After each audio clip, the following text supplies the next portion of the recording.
Lapin Lounge. Today's episode, Josie. So you do like JRPGs then? Yes. Ah. Which one did you start with? Trying to think back. I think it was Kingdom Hearts. Oh. Chain of Memory specifically. Oh. Because I don't think because I started on Nintendo 64, and the 64 does not have any RPGs. Oh yeah, that's true. Besides Quest 64, but I didn't find out about that later. It didn't even have the space for it practically. Yeah. And then when I got a PS2, I wasn't I was familiar with the Final Fantasy franchise, but I never played it. Mm-hmm. And I think around the time when I got to middle school, that's when emulator craze was a thing, and like many people, I downloaded the Game Boy Advance Visual Boy, and I was curious about Kingdom Hearts, so I got Chain of Memories. See, with me, I was more of oddly enough, I emulated the Super Nintendo before I even got one, because it was that late for me. I mean, when I was younger, my dad, he kind of half forbade us from having consoles for some reason, even though we had a PC. So it was this weird loophole where we were playing games anyway, on the PC, but for some reason console games were banned. But then he Interesting. Went right back on it. So, I mean, yeah, it's kind of like my dad. So as far as I can remember, when I was a kid, our family, which was me, my mom, my dad, had a Nintendo 64 and a Super Nintendo. Super Nintendo, we only had two games: the Super Mario World and NBA Live 94. If I remember that correctly. And then we had a Super Game Boy, and we had a Game Boy. It was my mom's Game Boy, but oh yeah. And then N64. As far as I remember, half of our games are racing games, and that became one of my favorite franchises because of it. Oh. Because we had Mario Kart, Diddy Kong Racing, and Extreme G, which is a very underrated game. I fucking love it. Wait, so are you more the Assetto Corsa type or the Beam NG Drive type? What do you mean? Have you played either of those games? Assetto Corsa is a crazy simulator racing game, and then Beam NG Drive is basically just crashing cars. No, I've not played any of those. How about Burnout? I've heard of Burnout. Oh. I've seen it, but I've not played it. Oh, so this was more like a when you were younger thing with the racing games, not really right now. I mean, I still occasionally play racing games, but at the moment, I do not have money to buy other games. In fact, most of my racing games I get nowadays, it's either I buy Mario Kart or I find Need for Speed's free on PlayStation Plus. Yeah, that makes sense. Honestly, I keep forgetting about the economy of the store and things like that, because I just haven't been on there for so long. I've been very bound to Steam and stuff like that. And so I always think of is there a sale on GOG or something? And it's all these weird websites, and then just Steam just being around. Yeah. Lots of sales on there, though. I mean, every once in a while, it's just you find a bunch of stuff ooh, it's 90% off on the store. And then I just buy it and then sit on it for several years. I was actually like that with Persona 3. I've had a copy of that for at least 6 years and never played it. I love Persona 3. It personally is my personal favorite Persona game. Mm-hmm. That's just me, because I grew up playing Persona 3 on the PSP. And you're a PSP person, huh? Yeah. Yeah, I was too. Well, when as a kid, I was mainly DS, the DS Lite. Yeah, I had one. I remember. Funny story. My cousin had a PSP first. And, putting in sleep mode, just flick the power switch off for a second and put in sleep mode. Mm-hmm. When my cousin got a DS, he tried to do that. And I told him, no, that's how you turn it off. And then he turned off his system. Oh, no. The sleep mode. It spoils us. Yeah. PSP, that blew my mind with the sleep mode thing. Because I would because of that, I think I played Dissidia for a year straight, like every single day. I love Dissidia. It was so Dissidia good. is one of my favorite Final Fantasy series. Yeah, I love all honestly, 4 games. frankly, that's what got me into Final Fantasy. Like, I was never interested in it, like honestly, that much at all, because I was more of like a Tales guy growing up, and so. Honestly, that was me with Final Fantasy as well. I wasn't into it, but then I saw that there's a rhythm game coming out, and I love rhythm games. Oh, well, the So theatrism through them. yeah, Theater Rhythm on the Theater rhythm. DS, Yeah, and there we go. yeah, yes, Theater Rhythm on DS, and then Curtain Call, Hmm. and then I forgot what the new one was called, but I got that on the Switch. Oh, like Omnia, Brave Omnia or something. I for Exodus. No, No, that's another one. no, Opera Omnia is a mobile game. Brave Exodus is a mobile game. Oh, okay. Uh, So there was another one. it recently came out like last year or this year. Oh, Final Bar Line. oh, It's okay. I've never heard of that one. yeah, I think it's only on Switch and PS4. Hmm. Yeah, it came out this year in 2023. Yeah. Honestly, the Tales series has had like a less than stellar history with mobile games because they just keep like going into them and then killing them like systematically. They've had like 3 of them that have died already. I hope they stop. Yeah, I know that's with Final Fantasy as well. They killed off one of my personal favorite two of my personal favorite mobile games, Mobius and Record Keeper. Oh, Mobius is gone. Yeah, Mobius is gone. Record Keeper, I think, was the first time Sora was ever in Final Fantasy. Oh, really? Wow. So Yeah. they finally put him back in a Final Fantasy. They put him in a mobile Final Fantasy game and you could no longer get him because the server shut down. Plus, it was an event exclusive character with Sora and Riku, and they came back like 2 years later. Mm-hmm. Sora Riku with Roxas and Axel. I think the first time it came out was for the anniversary when 3D came out. And then the second time they came back was for the release of 3. Do you think they'll ever put Final Fantasy characters back in Kingdom Hearts? I hope so. There's a lot of people saying that. Because a theory, currently, because Sora's in the Quadratum at the end of 3. He got stuck in Quadratum, which we found in Melody Memories. Quadratum is Latin for square. So a lot of people say we're going to see a lot of Square Enix characters. Huh. You know what? That would actually be nice. That's like, I have like surface level knowledge of very vague things about Kingdom Hearts because all I really did was I played like the island as a kid and then that was it. Like I didn't even go on to the next world. I don't think. Well, no, I did. I went on to the next world and then I stopped. But now years and years later, I know that it's on PC, so I might pick it up for the first time and just kind of see. I'd say give it a chance. Like 2 is always gonna be my personal favorite video game of all time. 2, Kingdom Hearts 2 is my favorite one. Occasionally on streams, I'm doing like a level 1 playthrough. Oh. I got I streamed for 4 hours and I got through half of one world because the challenge is hard. Oh my goodness. But like, if you don't do a challenge run of your favorite games, is it really your favorite? Well, I mean, honestly, it depends on what genre your favorite game is in. Because when it's like a multiplayer game, every challenge run every game is a challenge run practically. Yeah. If you want to get really good. Yeah, because like, I've played this game so many times. I want to do something different. I'm gonna challenge myself, and yeah.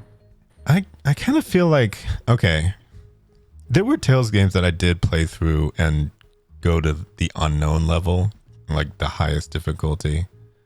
But I don't think I've done that from the start. It would be when I would grind too high, I would just adjust the difficulty to balance things out. Because if you get too powerful, it's not even fun anymore. Yeah. It's nice being able to adjust that in the modern era of games now. Yeah. Something Kingdom Hearts hasn't done yet. Well, I mean, hopefully. Like, even with 3, you can't adjust the difficulty. Really? Like, once you play that, you're stuck with that one. Yeah. That's weird. Wait, did 3 ever come I out know on PC? Yeah, 3 came out. All the Kingdom Hearts games are on Epic Game Store. Oh, I did not know that 3 was on PC. Okay. That actually kind of motivates me to get into it more because I thought 3 wasn't there for some reason. No, yeah, all like 3 collections came out at the same time, and Melody Memories, because I believe it's because there was a 1.5 and then 2.5, and I think that combined into one known as 1.5 plus 2.5. Yeah. And then there was 2.8, and then 3, and then Melody of Memories came out afterwards. I think until like 3 Remine, I think that whole package is called like the all-in-one collection, and that's like $90 for like 10 Well, games. yeah, it's like it's a ton of games, so it works, I think. It's got like the PSP ones on there, right? Yeah, it has Birth by CPS. Okay. I always kind of wanted to play that one specifically, but just because I had a PSP, basically. I do remember an obscure. Well, there was actually a Tales game that was on the PSP as well, like one that got localized, but then the second one of it didn't get localized. It was a weird one where you could make like a custom character and just run them around, and it was like a weird crossover. Honestly, is what they would do for mobile games now. They just didn't do like a weird gacha in there, so it's kind of nice, but I never really played it much. Gotcha. Wait, do you play gacha games? Occasionally, yes. Mainly just Genshin and whatever. If I ever play, like, I'm gonna play this on my phone for a bit. Yeah, it's like. Well, no, I was just gonna say that I stick with Arknights and then just a random one that was Eversoul, but that's kind of it. I tried Genshin when it came out. I think I'm just not like I'm not really like an open world gamer type of person. I don't know. That's understandable. I mainly play Genshin with friends. Yeah. I think the last time that I did, it was like a coworker that I invited me to play, and then I just didn't really know what I was doing, so I was just running around following them. Yeah, and then like on my phone, I'm like, I don't want to play this game. I want to play this game, and I don't spend much money on like a game unless I'm really into like Final Fantasy. Yeah, but there's always one. Yeah, just like Well, okay, MMOs are an exception. I fucking love Final Fantasy 14. I have yet to get into it, but it's because I'm scared. Because I feel like if I let that slip away again, because my first brush with it was a really old game called Fiesta Online, and then it was Terra for a very long time. Before that, it was like Cabal Online, and then like Ica Online. It was like a bunch of random free ones, basically. It was like I remember playing Ica Online with with like the brands and stuff, and it was like I don't know what it was about it. Something about the combat was fun, I think, but I like the world too. Nice art style. I don't think I would ever go back to it, but good memories at least. Perfect World was another one I think I played for a little bit, but yeah, it was just like browsing a bunch of free ones because I had heard of World of Warcraft and stuff like that, but I didn't have any money, so I may as well go to the free ones, but then spend money. But now the looming threat of the fact that I know that Final Fantasy 14 is really good makes me scared, because I tried it. I tried it with my sister like maybe a couple years back, maybe 3 years back, and I already felt it, like especially running into the fates. It was like, oh, that's really cool that you can just like run into some cool event and not even realize it and just start fighting. I liked that a lot, but then I had to leave.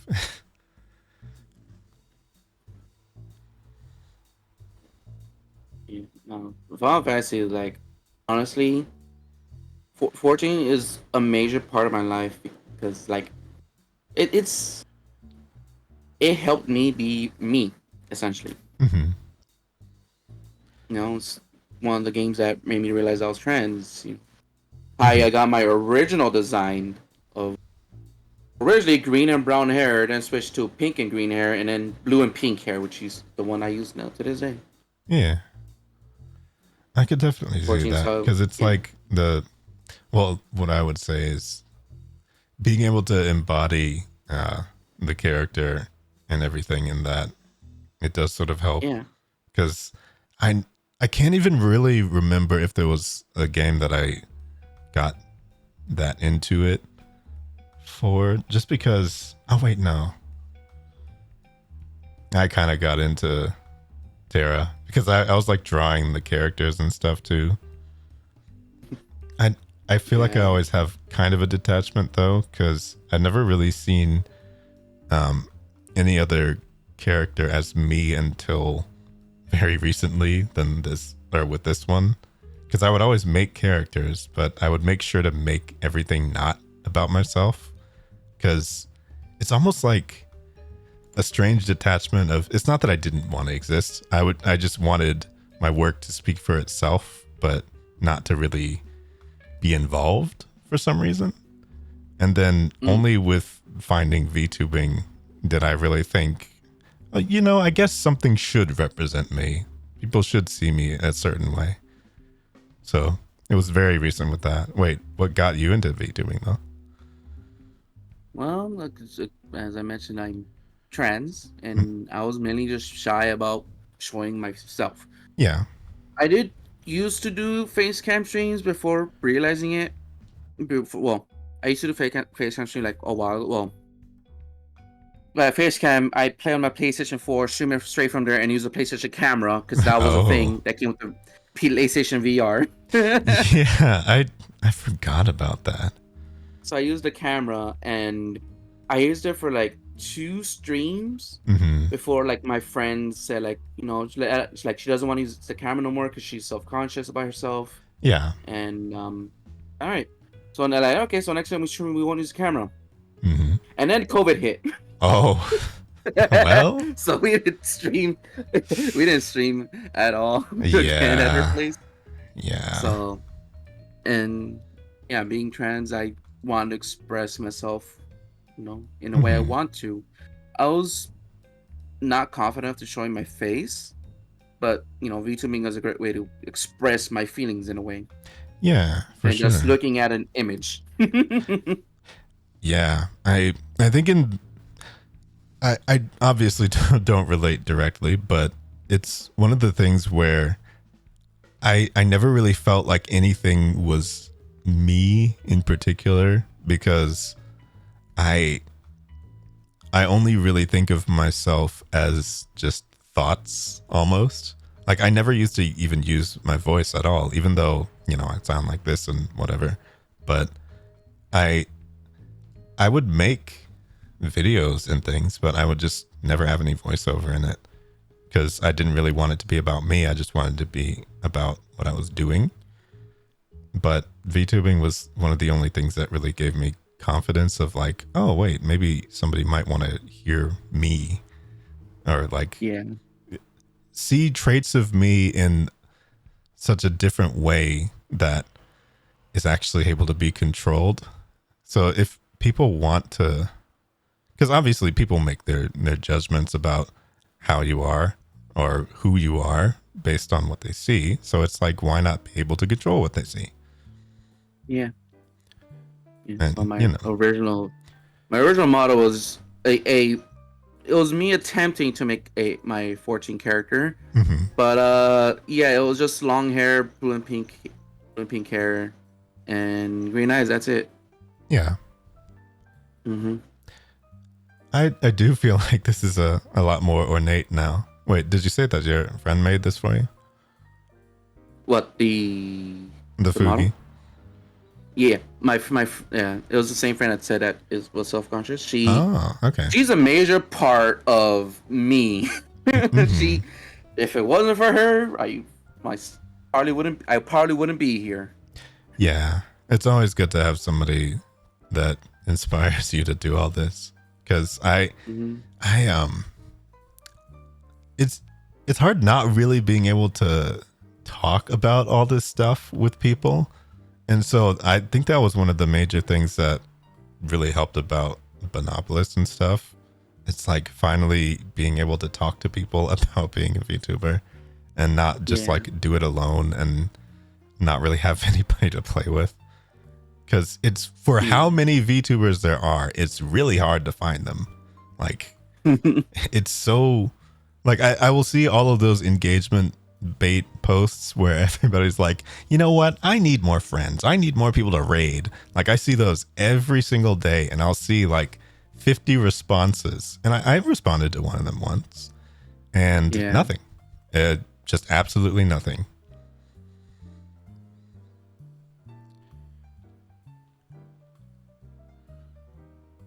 Yeah. I feel that. You know, but I have like my main friends, my best friends from college that my sibling calls us, and we still use to this day the Nerd Squad, Hmm. which is the term we use nowadays, and call our quote stream team. Yeah, it's definitely got to be nice to have people with that, because I think I don't know, I think I might have gone insane if I tried to do all this alone. Like it Yeah. it's really, it's not even that it's not possible to do it alone, of course, but I Yeah. just think that I have so much more fun when, because it just like it bars you from playing so many different games that you like when there's nobody Mm. on to play them with. Like solo I, queuing in so many games is like pain. yeah, I feel that. Like the But yeah, one we, time we that we always get played like a Apex. Apex. Yeah, the Apex part was fun. Yeah. I don't think I could ever really get on that game by myself. Oh, I can't either. Like I can't it either. just I seems tried. like no. I tried once for like the side game of like getting kills and points and such, Hmm. but that's just it. I won't never do the actual battle royale stuff by myself. I cannot do things like that. Yeah, like I don't know. Ratting in itself seems funny, but it's just not. It's just not it. Otherwise, you have to rely on two random people, and they're usually just going to run ahead and leave you, and you're not going to be able to communicate, and it's just like, ugh.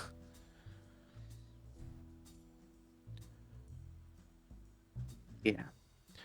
So I suppose it's obvious at this point what made you choose the bunny, because you were talking about the Final Fantasy 14 character.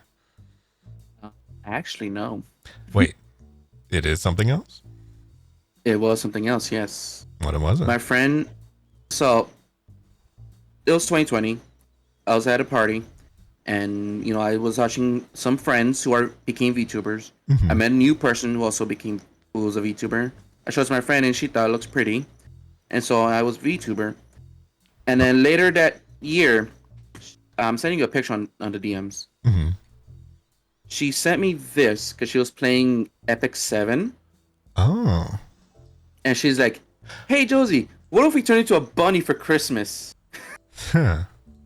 Wait, hold on. And I so I remember this character. I used to play this game actually. yeah, so she's like, "All right, sure." Huh. So she came to my house. She made a Christmas outfit with me and found bunny ears online. Hmm. And she's like, "Yeah, here you go. It's for Christmas."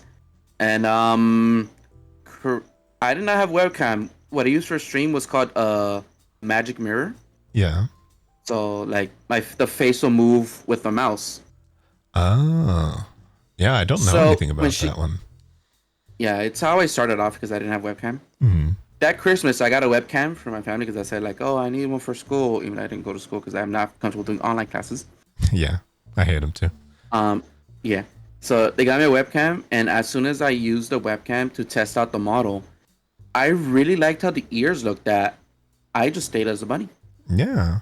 That's when they move Yeah. around. It's all fun. Hmm. So I stayed as a bunny, and And she's even like, I told you for you to use for Christmas, not to stay like this. You're like you. I'm the reason you're like this, Josie. Yeah. So But it is that's addictive, though. It's great. yeah, yeah. But I'm just saying, she is a major part. If she didn't turn me into a bunny, I wouldn't be here anyway, in this here with you. Yeah, no, So, like yeah. it's great though, because I know that obviously the thing that ties Bunopolis together is the very obvious fact that we're bunnies, but the vibe of everything has been a whole lot of fun so far. Like being actually able to just put, collab with this game and then actually get a response every once in a while. It's like I've never had that. Like growing up, it was always either playing games alone or MMOs. Like nothing in between. Yeah. Or like over at a friend's house maybe every once in a while. But that was only 2 times. I actually never had an N64, but I played Donkey Kong 64 with a friend. And I feel like that's one of those things that I really want to go back to is the co-op on that. I thought that was a lot of fun. That game didn't have co-op. It did. DK64? Yeah, it had co-op. Oh, wait, no. Was it Versus? It was it had a versus mode, yeah. Oh, yeah. It was Versus. Yeah, that's right. We would play it against each other, not with each other. It's one of my favorite N64 games. It's hard not for me to point it out. Yeah. Yeah, I forgot. Because, like, I know that there is, like, obviously, there's a regular mode that you play. So I think maybe sometimes we would, like, switch off the controller playing that mode. But the other times we would just, like, fight each other. That was a lot of fun. It was like all the way back in 4th grade though. Yeah. And I think I still play through this game. Oh really? Wait. I 100% it on, well, 99% because fuck people bother. On the Wii U. I did it twice on the N64 and I did it like twice on an emulator. My N64 was busted. Yeah. So you're like a real one then with the Wii U. That's insane. I own every Nintendo system except for the original NES. The Wii U's more at my parents' house because my sibling uses it to play Just Dance, and I have the Wii's here with me. Yeah. So man, I haven't had a chance to use my Wii U in years. That was definitely a big skip for me. Like I could not see a game that I would play on there. But I actually did have a Wii. At one point. Funny enough, I was not planning on buying a Wii U. When Smash Bros had their presentation and said like, oh, if you get both games, you could get Mewtwo for early, and then the soundtracks. And cool. I asked my mom to get me the Wii U version just for free stuff, and then I got it with an amiibo, which started my amiibo addiction thanks to my mom, and she's complained that I buy too many. And then I think in January during Martin Luther King Jr. weekend, where it was like we had days off from school, my mom said like, oh, her coworker let us borrow the Wii U, and we played it. And when my mom was gonna bring it back, the coworker left the company, and my mom had no contact with her, so we kept the Wii U. Well, I mean, may as well. Yeah, the coworker bought the Wii U for her son, but someone else bought the son the PS4. Oh, well, yeah, he probably didn't want it anyway. Honestly, it kind of is crazy to me that the PS4 and the Wii U overlap in time period, just because of like, I know, people will rag on the hardware and stuff all the time, but like I had a GameCube. I always thought that was fine, but then I'll look back on it and I'll see just kind of how poorly a lot of the things ran. But I mean, you can emulate all that stuff now. Yeah. Make it run fine. Yeah, I recently got a GameCube like 2 years ago, and I'm like, it feels nice having one. It does. Even if I could just play the games off my Wii, it feels nice having a GameCube. Yeah, no, I stream it just for the Game Boy player because I did buy that. So I had the Game Boy player so I could play Game Boy Advance games. Wait, so did you ever use the card reader? What do you mean? Or did you ever have the SP or the Game Boy SP? Yeah, I used to have an SP. It was stolen from me at school one time. Oh no! Along with Kingdom Hearts Chain of Memories and Super Mario Brothers 3 or Advance 4. Yeah, and then I bought a white original GBA, and me and my sibling would play Final Fantasy Crystal Chronicles on the GameCube. Well, on the Wii, using like the link cable. Yeah. GBA, and we had fun with that. Problem, the SP which was my brother's, somehow snapped in half. Oh, yeah, they were prone to do that. One part got snapped. Screen works, but like, it's unplayable like that. Yeah, it's like, I mean, you'd have to prop it up or something, but now it's cooked at that point. But no, my link cable experience was my sister and I used to be really into Battle Network. I still am, and Mega Man Battle Network, of course. And we would just fight each other with the link cable in that. And technically, they released a collection of that recently, and now it has online co-op. And so I really want to get on that, but I forgot for like weeks. So I still haven't picked it up. I want to play 3 and 6. I honestly haven't played Battle Network until like the quote unquote DS remake. Oh wait, the one with Star Force? Yes. Because I've always been a fan of Star Force. Yeah, Star Force is so good. Thank you. Star Force was my go-to Mega Man game. Yeah. Besides Mega Man 64, which is just Legends, but on the N64. Okay, yeah. But like, I think the one I really got myself into was Star Force. Yeah, Star Force is really good. I still don't think I finished the third one, and I feel like I got really far into the second one, and then maybe something happened. I forgot, but I forgot if I beat the second one, but I still have to beat the third one, and I really wish that they would put a collection out for that. I'm hoping they do, honestly, because it's I think that's the last collection we're missing besides Legends, and Legends only has 3 games, 1, 2, and Tron Bond. And Star Force has 3 it should have 4. Games. So which heroine design did you vote for? Because I know you were out there on those forums. No, I wasn't. I didn't know that was a thing. No, they actually held a contest for Mega Man Legends 3 to design the heroine. Yeah. And they had people like do a community vote and everything. Like they were really going to do it, and then they canceled it. Yeah. I remember, like, I didn't know Legends 3 existed until it got canceled. Oh, that's the thing. Yeah, I didn't know it existed. I'm so sad. I'm always still sad about that one because they had a prototype and everything that they had put out, I think. And it got so far into development. I just really wonder what happened.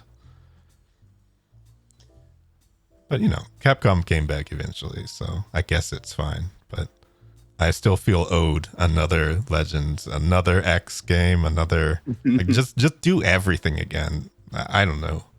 Something. Except Zero. Zero's officially ended. Well, yeah, I mean, they already killed him like 3 times in 3 different series, so why even bring him back at this point? Like, because think about it, like, I've not beaten 11, Mega Man 11. I borrowed it from a friend, but I didn't beat it yet. That was too hard for me. The platforms are difficult, so I haven't had a chance to beat it. Like, I know X8 ended on a cliffhanger. ZX ended on a cliffhanger. Yep. Legends for sure landed on a cliffhanger. on a moon hanger. Like, come on. That's so ridiculous.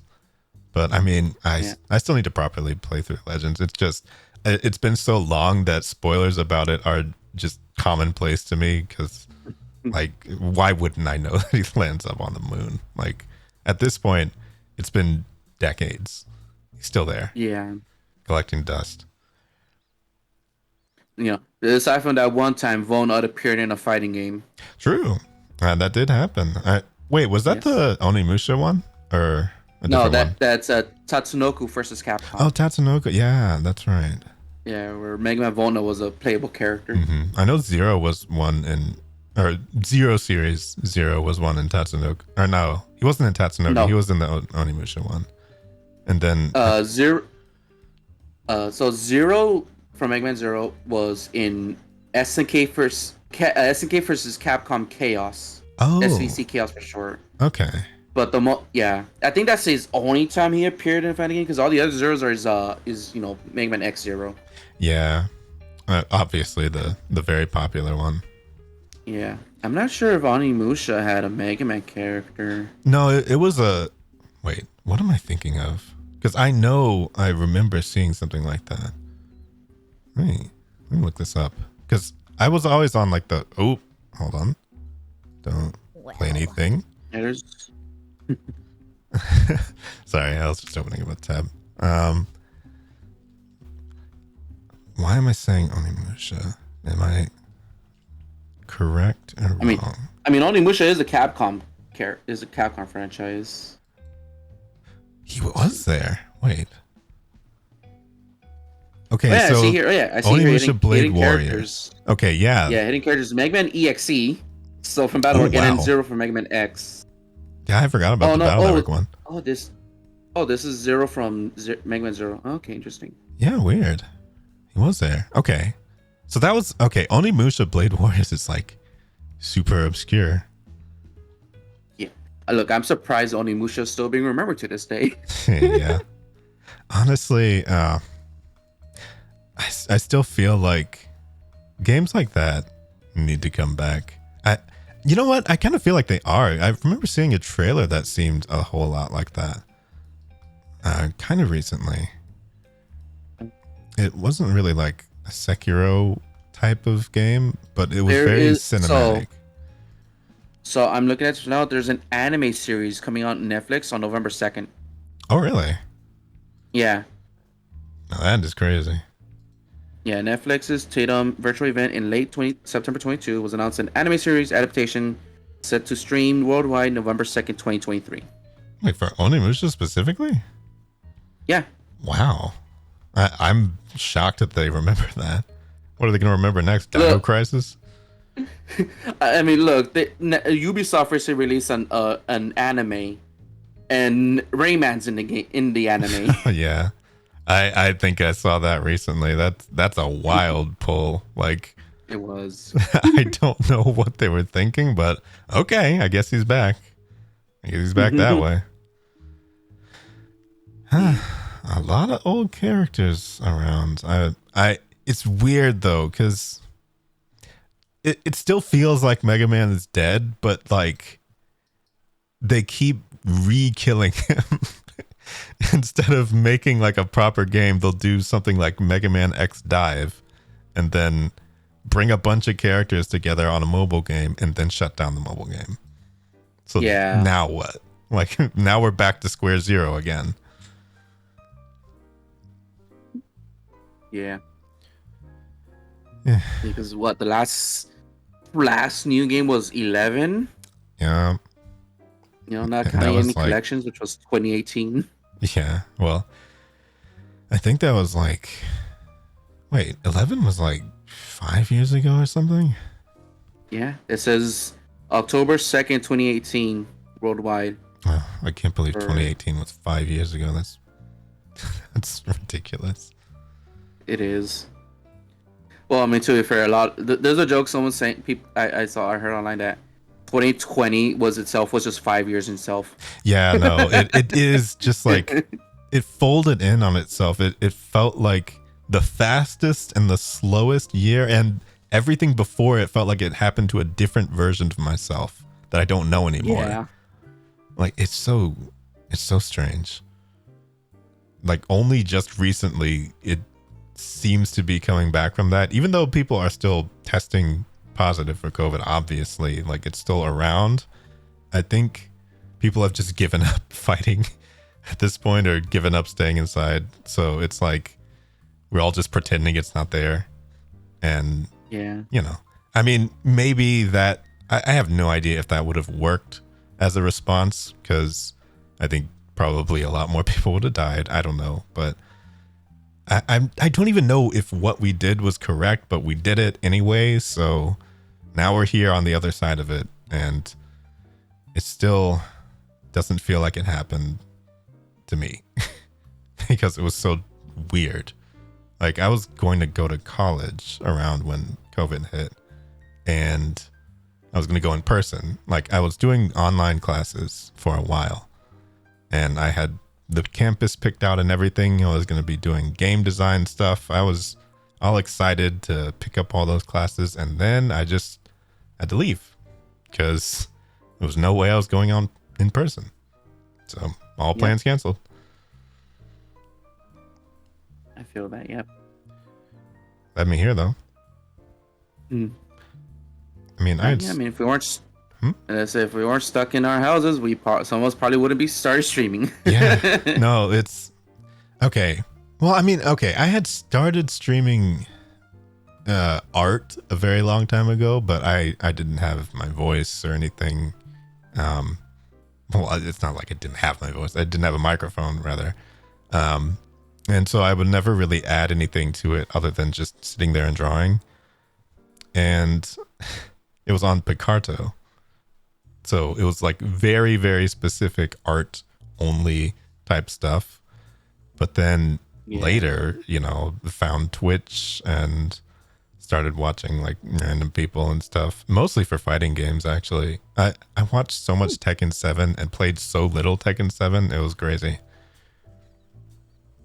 But yeah, then I found all that and eventually found VTubers, and then I saw that VC Face was free, and it's something that I had seen the generator thingy. I forgot what it's called. What's the one that where you? How have I forgotten this? I use it all the time.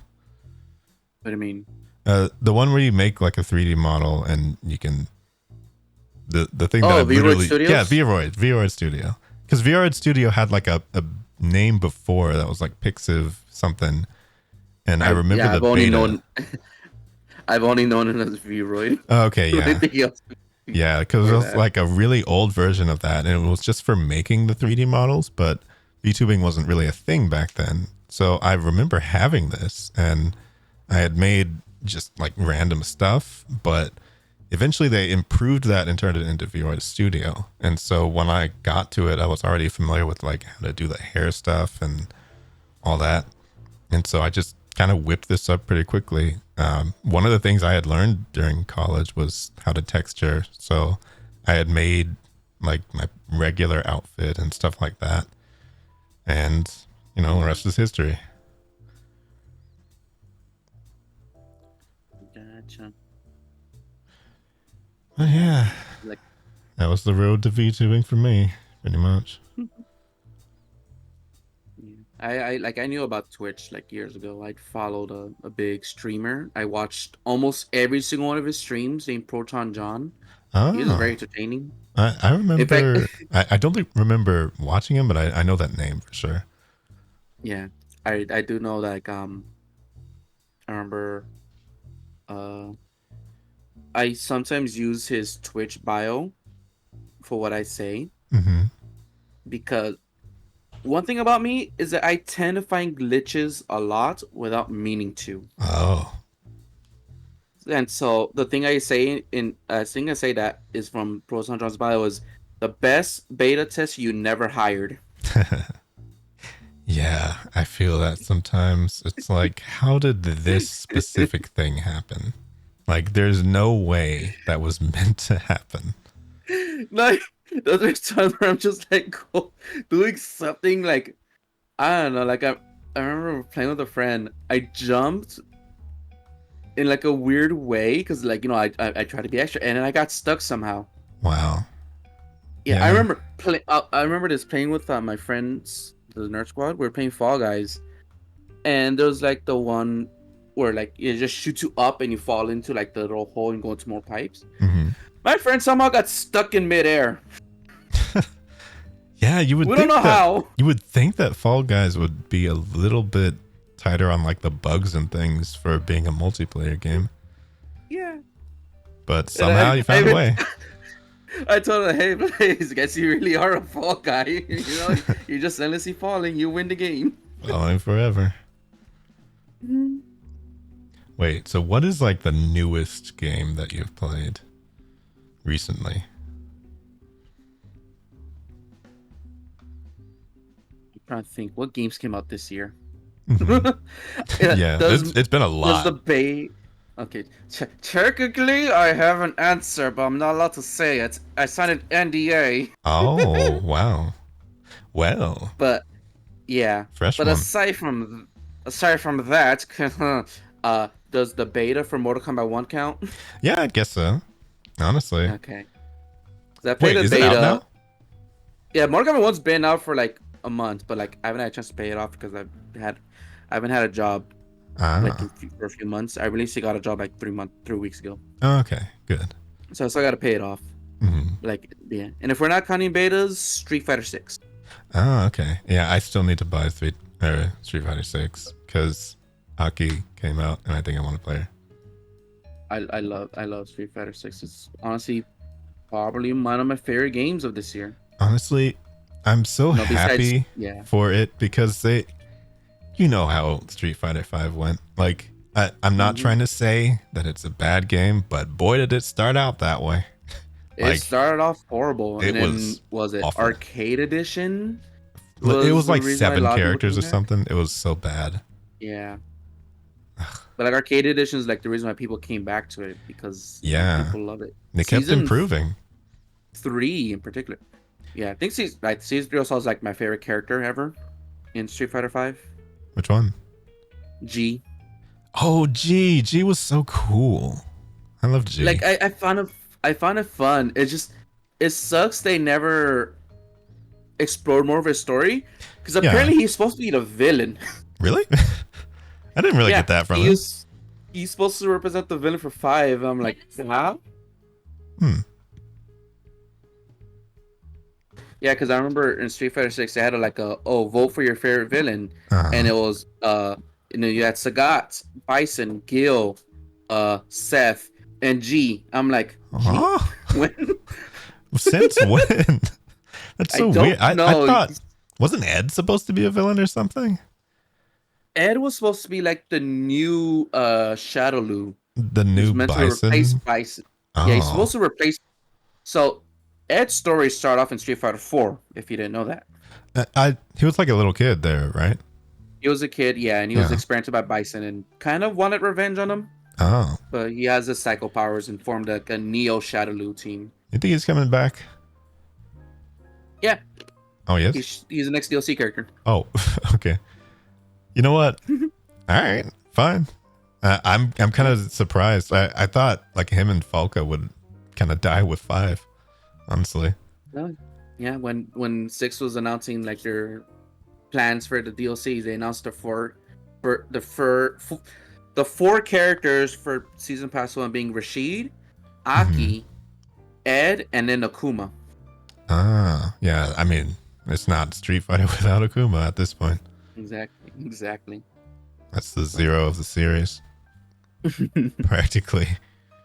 But no, like, yeah, that is interesting. They're really sticking to Ed, huh? Like, I hope they make him a little bit more fun this time. It's interesting because I was playing through Aki's story. Apparently, Fong from 5 is still alive. Oh, really?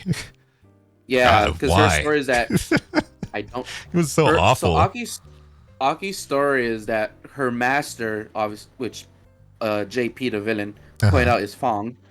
Her master is trying to recreate Shadowloo, and she's trying to stop anyone that gets in his way, including JP and Ed. So where'd Manat go? Like, I feel like, yeah. I want to see. I want to see what they would do with Manat in this, because I feel like this is a game that her playstyle might not ruin. Like, there would be a lot more defensive options against the way she terrorized that last game. I've been with the fast-paced game.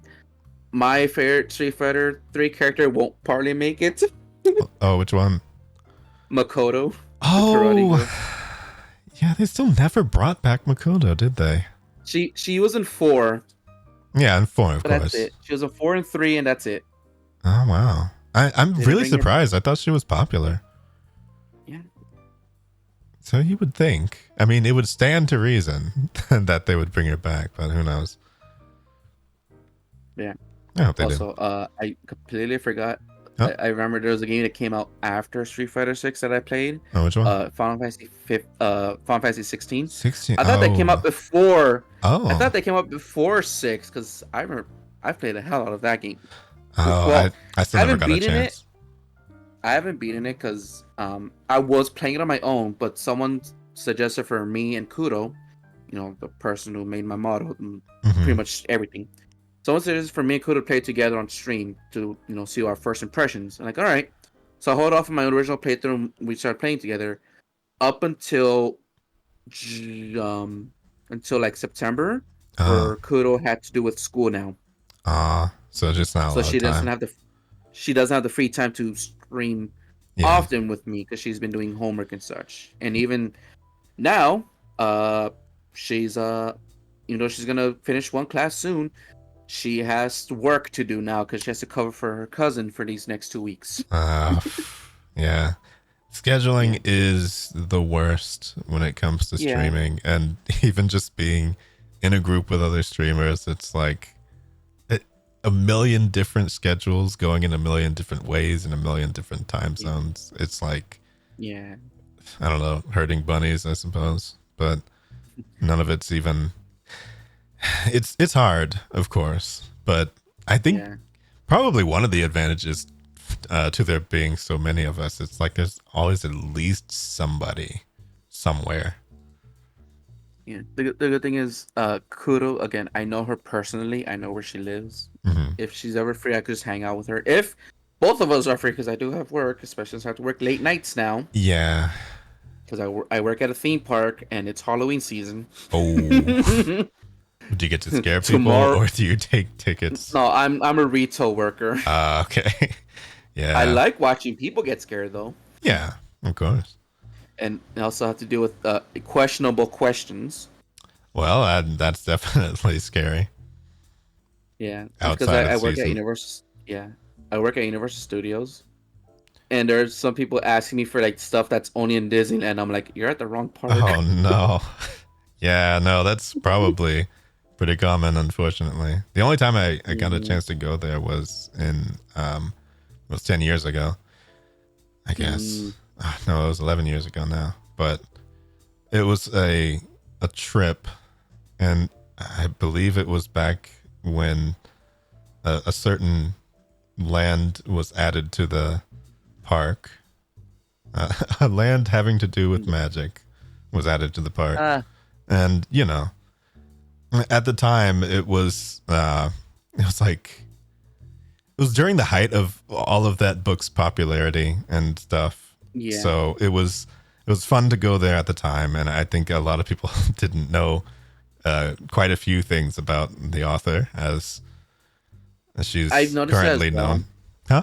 Yeah, I noticed that as well because when I work at like the main store and we have a section of that in it, and I've seen so much people. I've seen people be so happy getting trying out the outfits and feel like they're part of the world. Yeah. It makes me happy seeing other people happy. Then it makes me realize how fucking stupid the author can be. I'm pissed off I met the author. Yeah.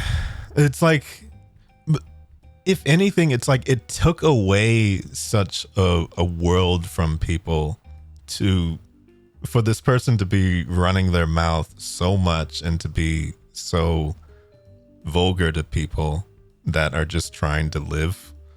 And I understand it from the aspect of just like, she basically destroyed her own world by not shutting up. It's so, I've never really seen that happen like that. It's crazy to me. Like, losing this much respect for being this popular, it's crazy. But no, there's plenty of people at this point that can't even see the series in the same way ever again. And there were people who, there are people who liked it, who grew up with it. I still remember growing up and reading the books myself. Same here. And Well, I've read the first 3 books and I saw the first 4 movies, but that was it. I didn't really catch on to the rest of the series until like my mom dragged us to watch the 8th movie in theaters, and I was heavily confused about what was yeah, going on. it was like, oh, part 2 of the 7th book. It's like, what are you guys even doing? But I don't know. I think growing up and thinking about the series at this point, it was one of many books that I liked, but if I had to really pick a more influential series in my mind, just to me, I really liked the Percy Jackson series. I also really liked the series that he made afterwards, which was with Egyptian mythology, which should probably explain some things. Kane Chronicles. That one was definitely one of my favorites. I also had graphic novels of him as well. Yeah, nice. I don't really read much books besides mangas and graphic novels. Yeah. Like I always say this, one of my favorite book series is Scott Pilgrim. Oh, really?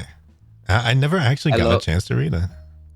I have all 6 books. I've enjoyed. I love the movie. I enjoy the game. I love the game. I'm excited for the new Netflix the anime show. Yeah. Yeah, I'm fascinated because like the game, it came out and then it got taken down for whatever reason, and licensing issues. Yeah, licensing. Universal. It's unfortunate. Universal is kind of like, it's like that for sure. Yeah, but it came back, thankfully. Yeah, is it on Steam? I mean, I don't know if you know. Steam. Oh, okay, yeah. I of course I know. I love it. Well, it's on Steam. It's on PS4. It's on Switch, Xbox. It's called like Complete Collection.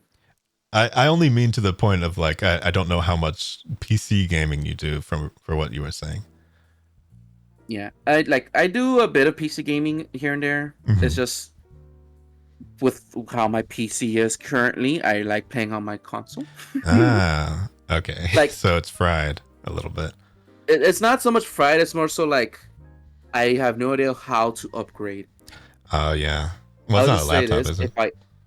No, it's a PC I built. Okay. Yeah. I was gonna say why it's like having problems. Oh no. Which is why it's problems, because I built it. You know me. I'm a magnet for problems. Yeah, I'm getting that a little bit.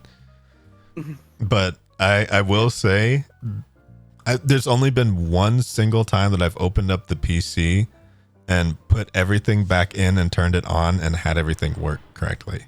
But I have built like 3 different PCs from resurrecting this mess of parts from case to case, and now like every once in a while a hard drive will fail.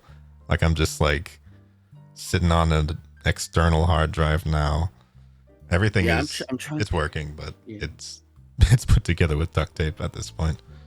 Yeah, my M.2 drive is like 500 gigs and it's already reaching its max. Yeah. I have a 2 terabyte one, but I don't know how to install it or transfer my data. Oh, see, I actually had to look that up recently too, because I had no idea that you had to buy little standoff things and screw it on to, like, it's so weird, but I guess it's kind of simple when you look at it, but it does not seem like that it would be the way that it would be installed.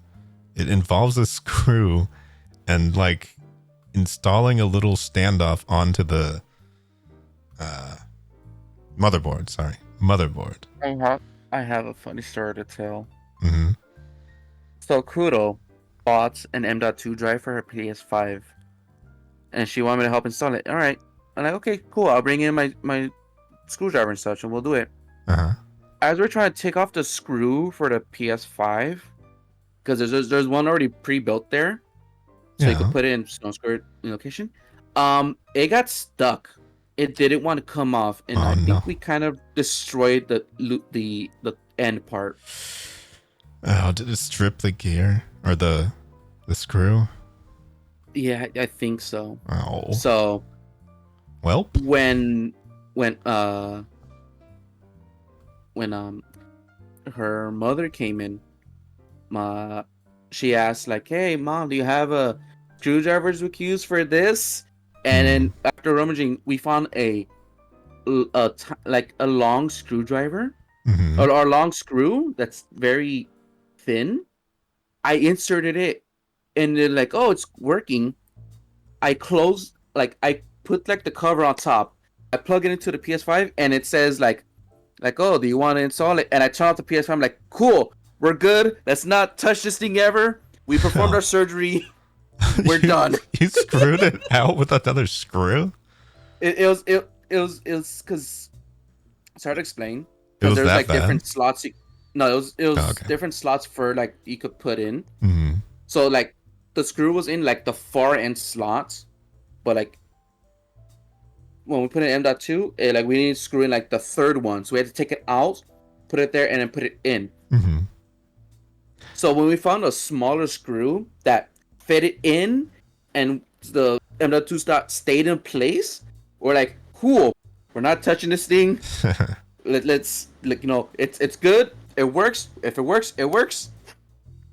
Yeah, just leave it at that point. Yeah, it's like, and just hope you never have to do anything else with data again. Yeah. Just uninstall a bunch of other stuff practically.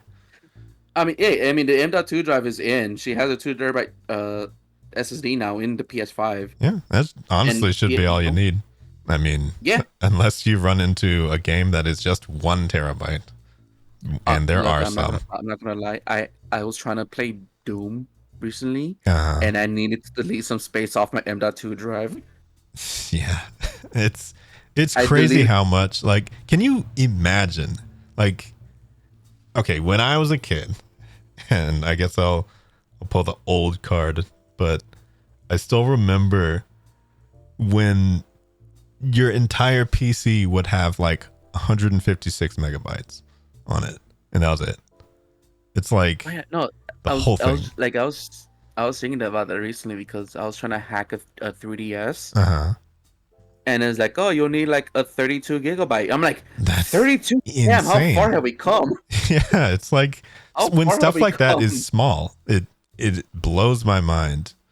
That and I'm just and I'm specifically remembering right now, the PS2 memory cards were 8 megabytes. Yeah, that's wild. I specifically remember that right now. Yeah, and I still remember like. To me, I think that probably the most insane thing to be announced this year to me is the fact that Final Fantasy VII Rebirth will be on 2 discs. That is mind-boggling to me that we have finally found a game that needs 2 discs again in 2023. Yeah, so the original remake was also 2 discs on the PS4. Mm-hmm. Oh yeah, that makes sense. The thing is, yeah, one was an installation disc, and then the other was the actual game disc. I'm not sure if that's the same for Rebirth or not. Well, I mean, or if they're gonna put the game into disc and then have it a third installation disc. Okay, wait. So did you play it? What, like the first Final Fantasy VII remake? Reverse? The original? Or the original. The remake. Yeah, I've the remake. Yeah, I have it. I have it on PS4. Okay. Did you finish it? Yeah, I finished it. What did you think? Not 100%. Not 100% trophies, but I finished it. I thought it was fine. I like this new way. This new story they're going with.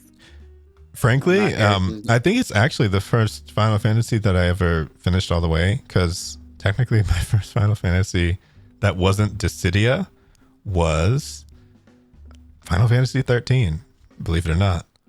I'm so sorry. I know that's what everyone says, but like I still have. All right, well, okay. I have a weird bias towards music, so yes, I love the music. I love the music in the Final Fantasy 13 series. Now, the only game that I really hated in that series was 13-2. I can't finish it. Really? I can barely start it. it's so weird to me. Like, I would always get to a very specific point where they would start time traveling and stuff, and then I would just completely lose momentum in my brain and never want to play it again. It's so weird. Interesting. I don't know. I feel like I need to give it a opposite. chance. Like, wait, which one did you like? I like 13-2 more than 1. Really? 1, I found 1 honestly a bit boring. But Okay. with 13-2 with the dialogue choices, I was more entertained in that and a time travel story than whatever they're going in 13. I completely forgot what it was. Well, see, okay, in my brain, I'm comparing Lightning Returns with 13-2 because I like Lightning Returns a lot more. Because the first one was like, it was a game. It felt like a setup to me. It's a hallway simulator. Yeah, you know, it was a pretty game, and it set up a bunch of characters, but it didn't really knock them down. Yeah. And then 2, it just felt like a very confusing interlude to me. Because, I mean, you follow Hope, and I guess, well, I mean, who cares about spoilers? Nobody's even going to know what we're talking about. But Sarah and all of that. And then it just feels like... 13-2 was... Wait, which? 13-2 was Sarah and Caius. Caius? I thought Caius was the enemy. No, not Caius. Noel. Noel? Oh, Noel was his name. Oh, yes. yeah. Hope was the kid. Yeah. The white-haired kid. Yes. Yeah, that's right. Saz was the pilot. Probably one of my favorite characters. I think Saz is great. he was a lot of fun. It was a fun group. I did not like Snow though. I don't think any time they ever put Snow on the screen, it just felt like ugh. I never liked him. I don't know. My experience of Snow is like, all right, he's there in 13. He's interesting in 13-2, and then I'm like, and 3 is like just pathetic. A villain. And he's like, it's just sad. Lightning Return, he's like a villain-ish. I'm like he's just sad. He's weird. I don't even know why they had him as a boss battle. He was pretty easy too. Like, it was a waste of time. But no, Snow was a miss. Hope was a strange character, and then somehow God in the third one. I don't even know what they were doing there. I don't remember if he was like, in the second. He was in the second, but he was older. Oh, and yeah, he was that's more right. so like living his life. Oh yeah, I think he mellowed out then. He was kind of whiny in the first one. And he's older, and then in Lightning Returns, like, so God told me to help you, and so I went back to my youth looking for him, because that's how you know me as. Yeah, God NPC version of Hope. It's like, what? Yes. All right, cool. I mean, if we're gonna run around with lightning as Jesus, then all right. It's so weird. You know the ending to Lightning Returns? Yeah, I've heard. I actually didn't beat the fight myself, but I've just like heard what happens. And it's so weird. Yeah, I haven't been in the game either. I heard she apparently comes to like our world at the end. Yeah. And then I think in Japan she was the model for Louis Vuittons. Yeah. She comes to our world and becomes a model. It's like, what? And I'm like, what? Oh. Okay. All right. I guess happy ending? Sure. Yeah. I'll say this. 13-2 has one of my favorite iterations of one of my favorite Final Fantasy characters. Who? Gilgamesh. Oh, I was going to say, is there a Gilgamesh in that? I did not know. He was in 13-2 as a DLC boss. Oh. See, okay, that was the other part that rubbed me the wrong way, that you had to get the DLC to get the whole thing. I didn't like that. Yeah, but the thing is, for like his line when you first fight him is probably one of my personal favorite lines he said. Mm-hmm. Because as he enters the arena, he says, "I was afraid you'd never download this part of the game, and I'd be stuck in digital limbo forever." All right, that's great. Honestly, sure. Yeah, worth the purchase for that. And he fights you with guns because that's the hip thing at the time. And then he like, once you get like half his health on, he just tosses him away and brings out swords, saying "old reliable." Well, that sounds like a lot of fun, honestly. I just wish I could. Okay, I feel like I need to make like a real proper run at that game, because I think most of the times that I've been trying to play it, it was never on PC or anything. So For 13 too. Well, yeah, I know it's on there now, but I never Yeah. played, or I never personally played it on PC. So I feel like I just need to pick it up on there and like, I don't know, stream it or something. Because Yeah. I think it's just the difference now. Whenever I want to sit and play a JRPG, I always think I should be streaming this. So yeah, now it's just a little bit different now, being a VTuber and stuff.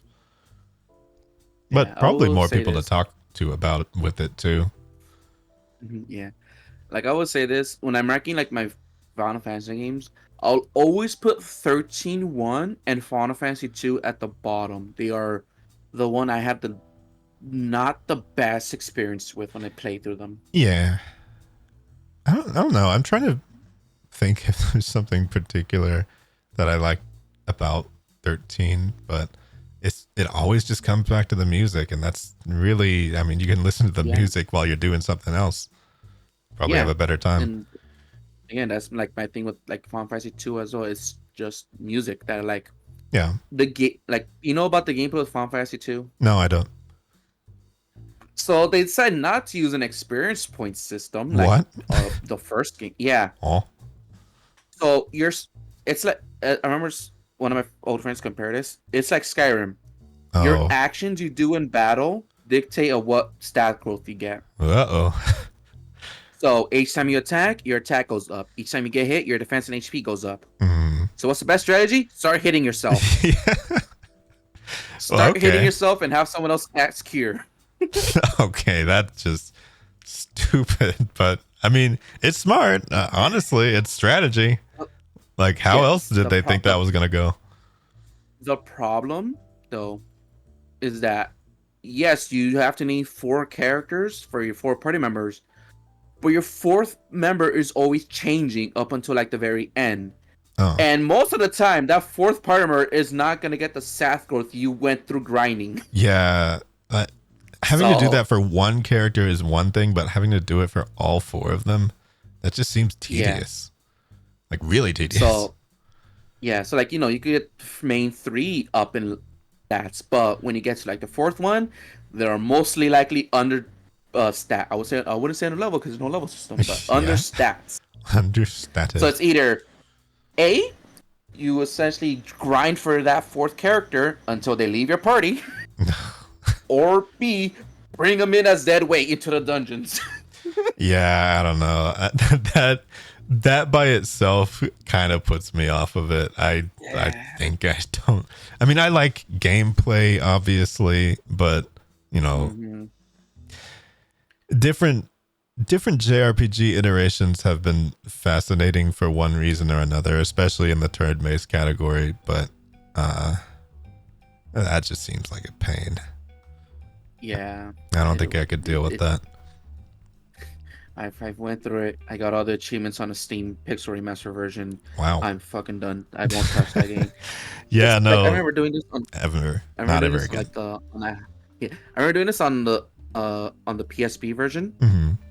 Because the PSP version has extra bonus content for 1 and 2, including like new dungeons and new challenges. The minute I beat 2, closed the game, took it out of my PSP and just put it away. Not touching it again. Yeah. I don't know. And I didn't touch it. Yeah, and I didn't touch it again until the Pixel Remaster where I was streaming those games.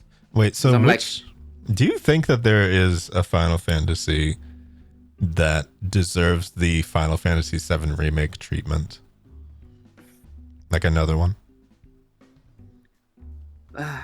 Like, you know, the obvious answer is 8 because that's, you know, next up on 1. But True. Maybe this is just my personal bias, but I would really love a Final Fantasy V remake. Really? Or at least a remaster with voice act. 5 is my personal favorite game. I owned the game like 7 times. Oh, that's the one with Bart. No regrets. Right? Yes. Oh, the Bart introduction with Gilgamesh. And Next Death. Okay. There's always a scene in there that honestly makes you cry because of personal experiences. Oh. Yeah, I don't really know all that much about 5 in general. I know what I know from Dissidia, I guess. Being able to play the characters, because I still remember X-Death was so cheesy. He was the cheesiest character ever. The thing is, 5 is not a game to be taken seriously. It means in terms of story and dialogue. Yeah. It is a comedy front to back. There's a character there that's, it's the pirate captain. Uh-huh. And it is revealed to us later that the pirate captain is a female. Uh-huh. However, you could get an extra scene early on if you go to her door, and you'll see like the two male characters go in and notice they see her boobs, and they don't talk about this to anything. Like it's not like it's like implied because like you see the character turn in bed, and then you see like the characters blush. Oh, so yeah, they did what they could. It's like, yeah. That would. I do feel like the further back that they go, like the more they would be able to interpret and make it like an actual interesting experience. Doing like a revamp of the world. I know everybody also says 6 too. Yeah, because that's what they did with Final Fantasy 4 as well, and after years on like the 3D remakes on DS and Steam. Yeah, they had a 3D remakes with voice acting. You could feel how they're saying it, and I wish they did that with more older games. Yeah, maybe not 3. I don't like Onion Nut's voice. Well, I heard things about that one. Yeah. 3 is fun. It's just very difficult. Really? It's not the hardest classic Final Fantasy game. That's actually 5. Really? Well, why's that? Yeah. The job system? The 5 has a very in-depth job system. That's honestly my personal favorite part of the game. Because when I first played the game, I died to the first boss. I got stuck, and once how to play the game itself, that I felt accomplished beating this, getting this far, and the satisfaction as well that I got from playing through 5, especially with the different ways you could play through the game, because it's different job systems. Yeah, there's challenge runs, there's randomizers. Someday I want to do a 4-job Fiesta run. What's that? So you get jobs from the crystals. Yeah. The 4-job Fiesta is you're only allowed to use 1 job from one of those crystals. Oh. So you have to stick with one. Yeah. You have to So you have 4 by the end of the game because you get 1 from each crystal. Okay. Yeah. I haven't exactly played all of the older ones. I know that I definitely went into 12 and enjoyed a lot of aspects of that, but I still didn't finish that one either. I really want to, as a Star Wars fan. I might piss off a lot of people.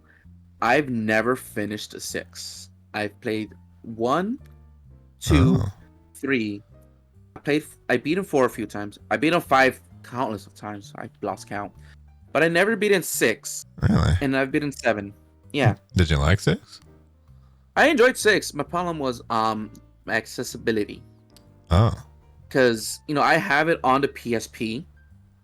And then I lost my charger. Oh. I have a Vita. And I downloaded it on there. And it's a hacked Vita that I got as a birthday present. I'm even more jealous.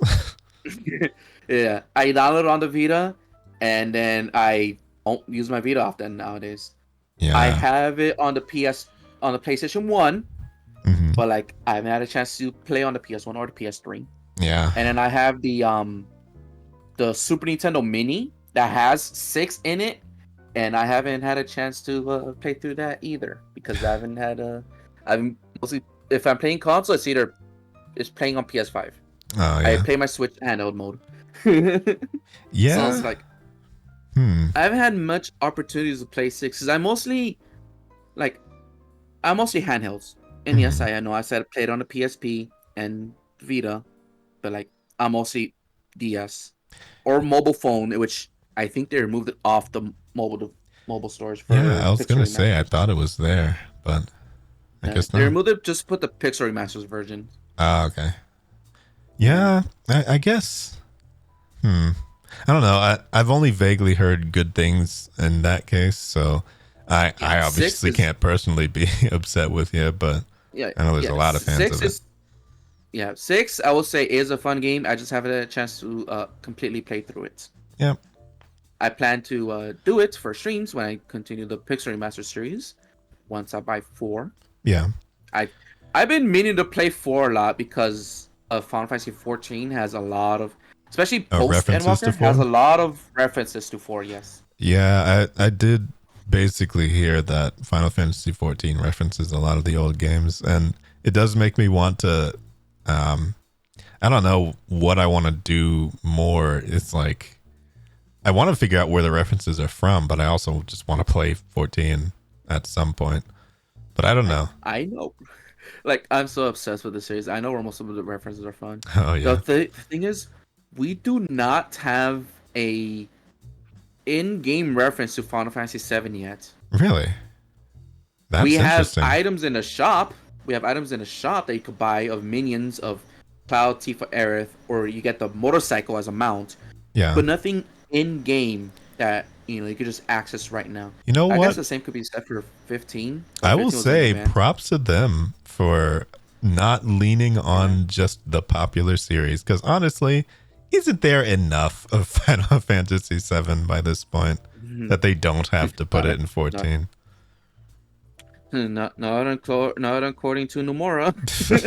Yeah, no, they're not even done. They're like, it's so weird to have lived through 2 periods of milking Final Fantasy 7. It's so strange because Again. like I missed the first one, but I actually I watched Advent Children, and that was actually my first exposure to Final Fantasy 7 because it was just like, oh, this cool anime movie. I had no idea what was going on the whole time, and I just basically watched it for the fights. I think my first exposure to Final Fantasy was a Flash game called Super Smash Flash, and Cloud was a playable character there, and I'm like, oh, who's this person from? Oh wait, no, technically, the time that I played Kingdom Hearts, I didn't even know that the kids on the island were Final Fantasy's like 10 characters, I think. Yeah, And 8. yeah. Yeah, 2 of them are 10. One is from 8. Okay, yeah. So I had no idea that those were even Final Fantasy characters at all. I just thought they were random kids that were on there. So I guess technically that was my first Final Fantasy, and then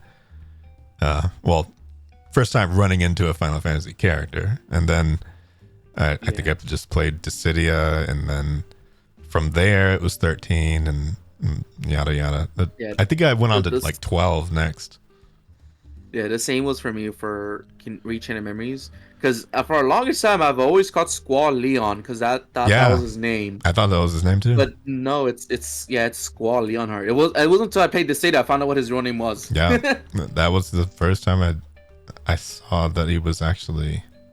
I knew about the Leon Hart thing because I think he had the some outfit that was referencing Kingdom Hearts in 012.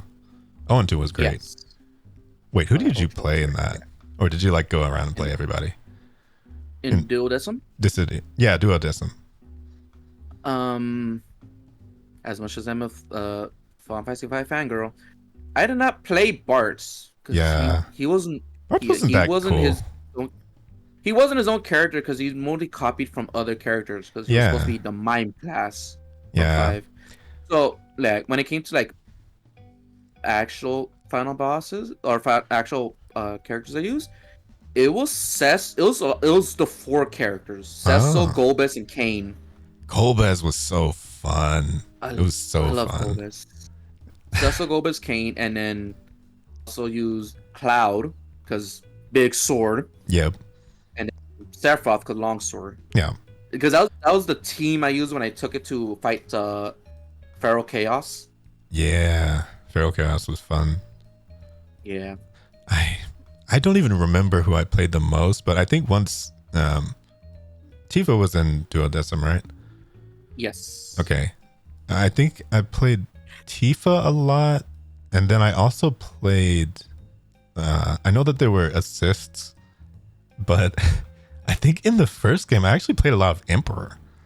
I don't know what it was about it, but I would like to just like go all the way to the top and just cast like meteors and stuff on people and have a bunch of I've never traps in played the that way. game. And whenever people would dash at me, they would just go into the traps and they get hit by the meteor, and I would just laugh. I was a terrible person. I would also do this against people fighting against me, and I think it wouldn't work as well, but sometimes it worked, so it was fine. I honestly, after a while, I don't think I've really played Laguna that much, but almost everybody else, practically, except maybe Bart's. Like Laguna and Bart's, I never really played much.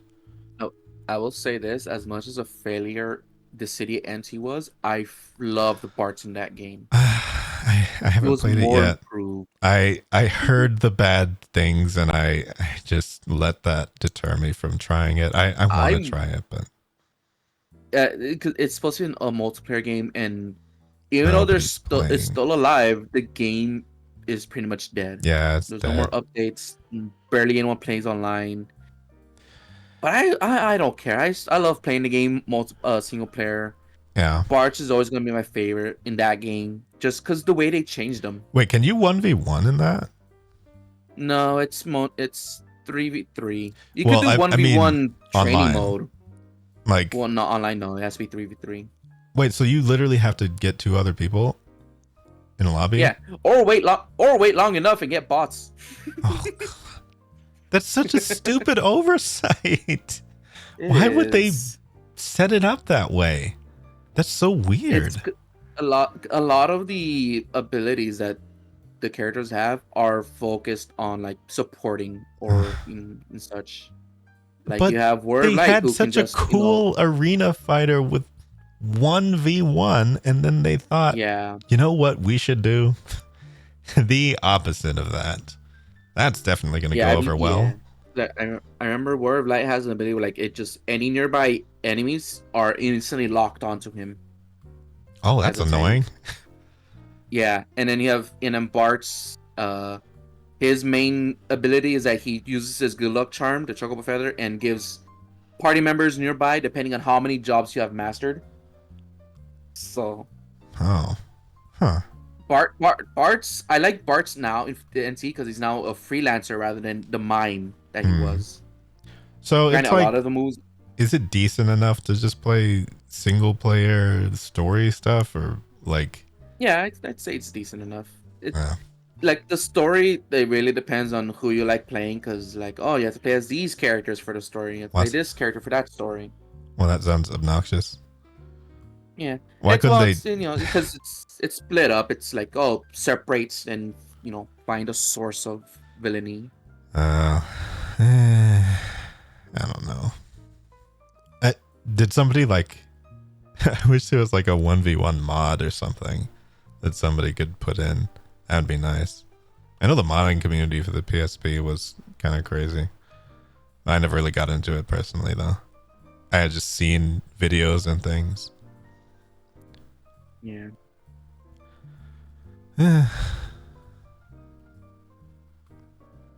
Wait, how did we get on this subject? You know what? Oh no, I know how. I had asked about a recent game. And then it somehow looped back around to Final Fantasy. Because the latest was Final Fantasy 16. Yeah. And if you don't count Mortal Kombat 1 beta, and if you don't count a secret game and play testing. Yeah. Wait. Okay. So, is there a TV show or anime that you've enjoyed recently? Like Pokemon. I think the last anime we saw was Jujutsu Kaisen for the first few episodes, because we had a friend from Germany visit us, and then we took her to a pretty much little Tokyo in Los Angeles, a weeb stores. Yeah. She was so happy. She got like a mystery bag that's like $30, but has like 3 figures. Oh. And when she popped one out that was like from Jujutsu Kaisen, I forgot his name. Yeah, I haven't seen it. So. yeah, we started watching it, and she was, she was interested in the anime. So dude, actually watched a lot of anime because I I feel do. like I've as I've become uh partially anime, I suppose. I don't know how much legitimacy 3D gets these days, but I feel like they're doing a better job with 3D anime. Well, now, but Yeah, either way, I don't know what it is about it, but maybe it's just not having enough time. I just have not gotten a big chance to watch a bunch of anime like I used to. Because there was a I period of feel that. time every season I would just load up everything. It didn't matter if it was trash, it didn't matter if I didn't like it, I would give it a shot. Just Yeah, somehow it just all fell off for me. yeah. For me, like I like watching anime with friends. Oh, Like occasionally I'll watch it on myself. Like if I'm like can't sleep, yeah. I'll just pull up like High Dive or Crunchyroll and see what's on or catch up. Oh, yeah. I guess. Because Wait, is High Dive even alive anymore, or did it get absorbed too? I mean, I think High Dive is still there. Really? It's how Oshinoko is being streamed here. Oh, really? Okay, so it is alive then, because Oshinoko is Yeah. definitely recent. Hmm. Yes. It's probably the last one to not get absorbed by Crunchyroll. I feel Yeah. like it's all coming. Yeah. It's still so strange to me, because you remember that Crunchyroll used to be just one of those free anime sites like all the others. Hmm. And then it's just like exploded in popularity and legitimacy, I suppose. Um, Yep. I still remember when they switched to a paid service, people got angry, like super angry at them. Like you're betraying the the freedom of the everything, and it's like no, they're attempting to give some kind of a cut to the creators. I don't know how much of that is true. I don't know how much they give now, but I mean, they've created certainly a platform where there is a possibility, at least, that some kind of support goes to the creators, and that's at least good enough for me. Yeah. What's that? There's an anime on Crunchyroll that my friend Kudo got me into Mm-hmm. that I would say I highly recommend because it's heavily underrated. Which one? And it's called Roll Trigger. Oh, I've never heard of that one. Yeah, um, Wait, what's it about? it's hard to Oh, wait, would it be a spoiler to tell me what it's about? no, it's not. Okay. It's not a spoiler. It's just how should I explain this? Mm-hmm. I wouldn't say it's an isekai, but it's so essentially it's these military that are fighting off these aliens called neighbors. However, one member of the military is one of those neighbors. Oh. You know, technically is there to find answers. So because his dad died and told him, "Hey, go to this place and ask for help and such." So that's pretty much what it is. That's how it started off at, and then when the actual invasion came in, they kidnapped a lot of people. Wow. But I also mean, left one of their kind because they're pressed for time. So yeah, so battle anime type then, I guess. yeah, essentially. Okay. Like currently, it's a long running, in a way, tournament arc. Oh. But that's because like it's mainly like because these rookies are trying to get to the top, so they're chosen to go and rescue them because, like, the main character feels guilty for some of these, so he wants to make amends and try to fix it. Huh. I mean, what was it called again? Roll Trigger. Wait, ROLE trigger? Or rule trigger? No, World. World. Oh, wait. That's why I recognize neighbors. World trigger. Okay. Sorry, I misheard. I've heard of World Trigger before. I believe I watched a little bit of it a long time ago. I just didn't know it was still going, or is it? Yeah, I mean, we had a season 3 Oh, earlier this year. wow. I I did not know that it was still going because I remember that the seasons were kind of long too. Like season 1 is 72 episodes. Yeah, it's like But they went in. Like I did not expect it to be that long, and so I think oh, I'm I sorry, started to. 73 episodes. Yeah, no, I started to try and watch it, and it was like, wait, how much of this is there? And so I just sort Yeah. of like So fell off. But if you watch it dubbed, it's like 20 episodes are cut out because it's a filler arc. oh, well, maybe I'll watch the dub then. I have no I have no issues with sub versus dub is a stupid argument to me because Yeah. everybody works fairly hard, and even if it's goofy, then maybe sometimes you get a laugh. Who cares? It's Yeah. anime. And It then ain't that serious. yeah. And then season 2 has 12 episodes and season 3 has 14. Oh, They okay. really So yeah, dialed it down. they scaled down a bit. I feel like when watching season 1, it's like they don't have a good place to stop. Yeah, no, I don't know. it felt like because I recognized neighbors as like an enemy type, and I was just thinking like, oh, what do I know that from? Yeah, World Yeah. Trigger. It seemed okay. Yeah, so I know who you're talking about then. Okay. Wait, Yeah. doesn't the sister also become one of the writers? The sister? Wait, I don't. of the main character? Wait, am I thinking of this wrong? Oh wait, no, I know what character I'm talking about. Never mind. I know.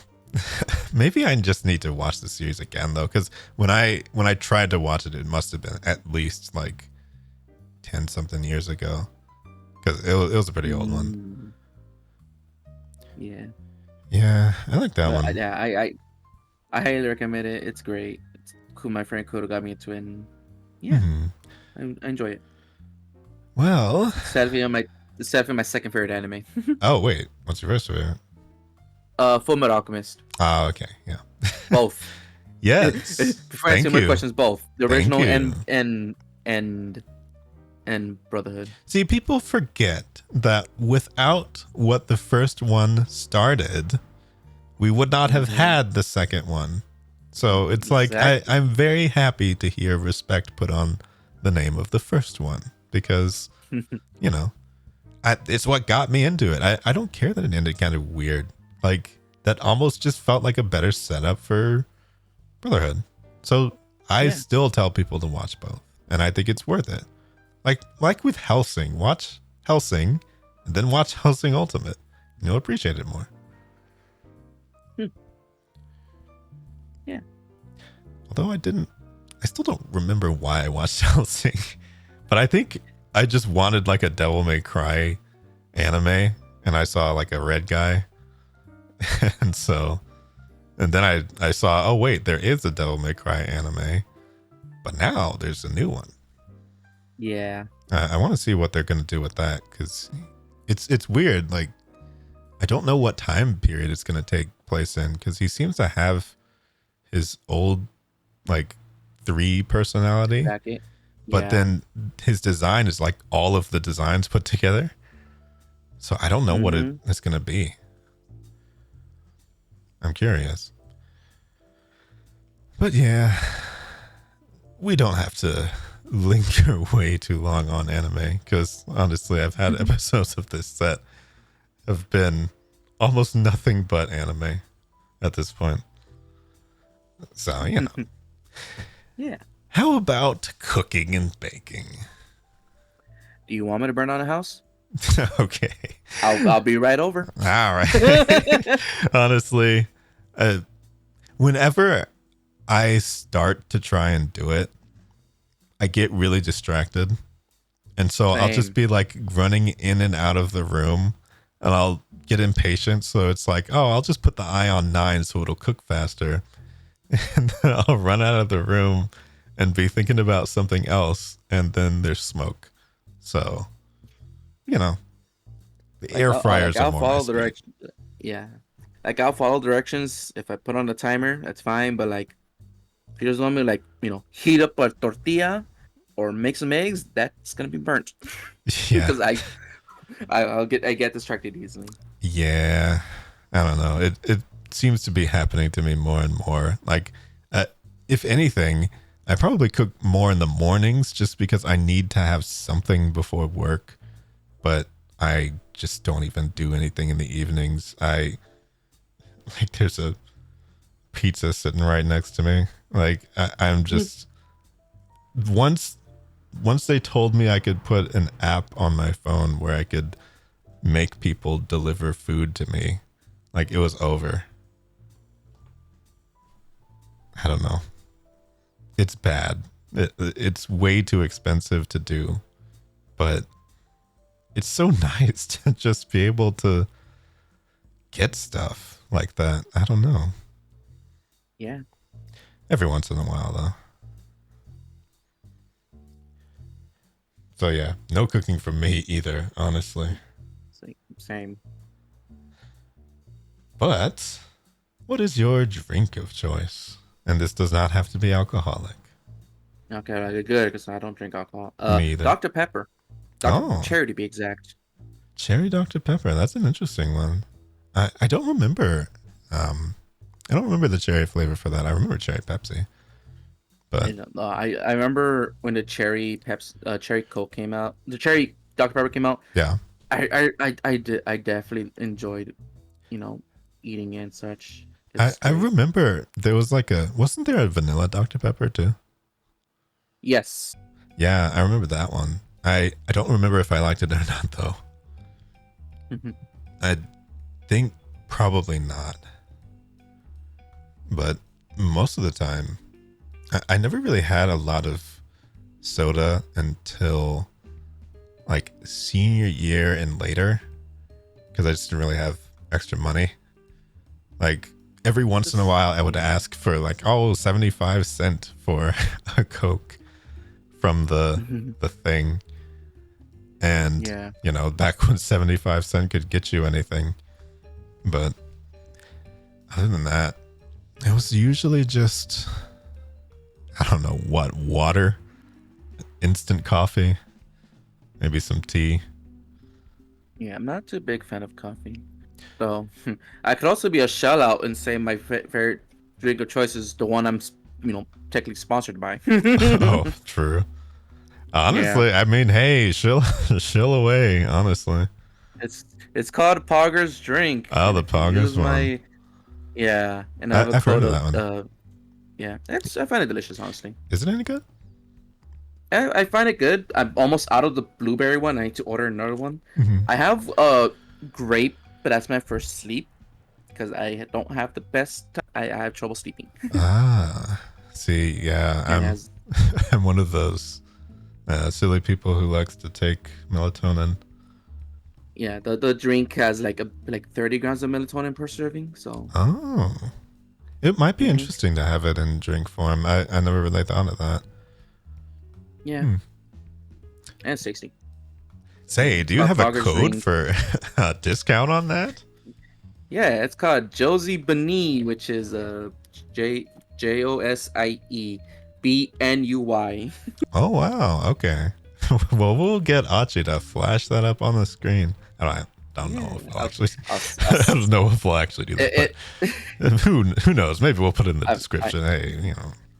Yeah. But we're not actually sponsored by them, so I don't think we can actually do that. But hey, honestly, I've had a lot of those. I've had a few of those drink type, not sponsors specifically, but I've tried them out. Yeah. Yeah. I've ordered G Fuel before. I never tried G Fuel. I've tried Advanced GG and I've tried Gamer Subs. I've stuck a little bit more with Gamer Subs just because, somebody that I watch, both of them chill it. So I've just been thinking, why not? And maybe support them in that. Yeah. But hey, if it keeps me awake, I'm there because I think my stomach has gotten to the point where 1 cup of coffee is more than enough, and I cannot drink 2. And times that I've drank 2, it's been real bad. Yeah. I used to drink that a lot more. Yeah. I always go for like a fruity flavor. So like when I ordered the G Fuels, it was mango based on a high potion from Monster Hunter Rise. Ooh. I love Monster Hunter. It's a great series. Mm-hmm. And it was a Wumpa fruit from Crash Bandicoot 4. It's about time. Ah, so they've got like cool themes and stuff. Yeah. Huh. Did you know that there's 2 games called Crash Bandicoot 4 and they're completely different? Oh wait, yeah, that's right. Huh. Because you have Crash Bandicoot Wrath of Cortex, Uh-huh. but it was called Crash Bandicoot 4 in Japan. So when we got Crash Bandicoot 4, It's About Time, they still call it Crash Bandicoot 4 in Japan. Yeah. Which is funny. No, I still remember when they brought that back. I still need to try those. Like they brought back Spyro kind of around the similar time. Yep. As well. Yeah. It was the same. I think it was the same people who made the Skylanders and Crash 4, Toys for Bob. Oh.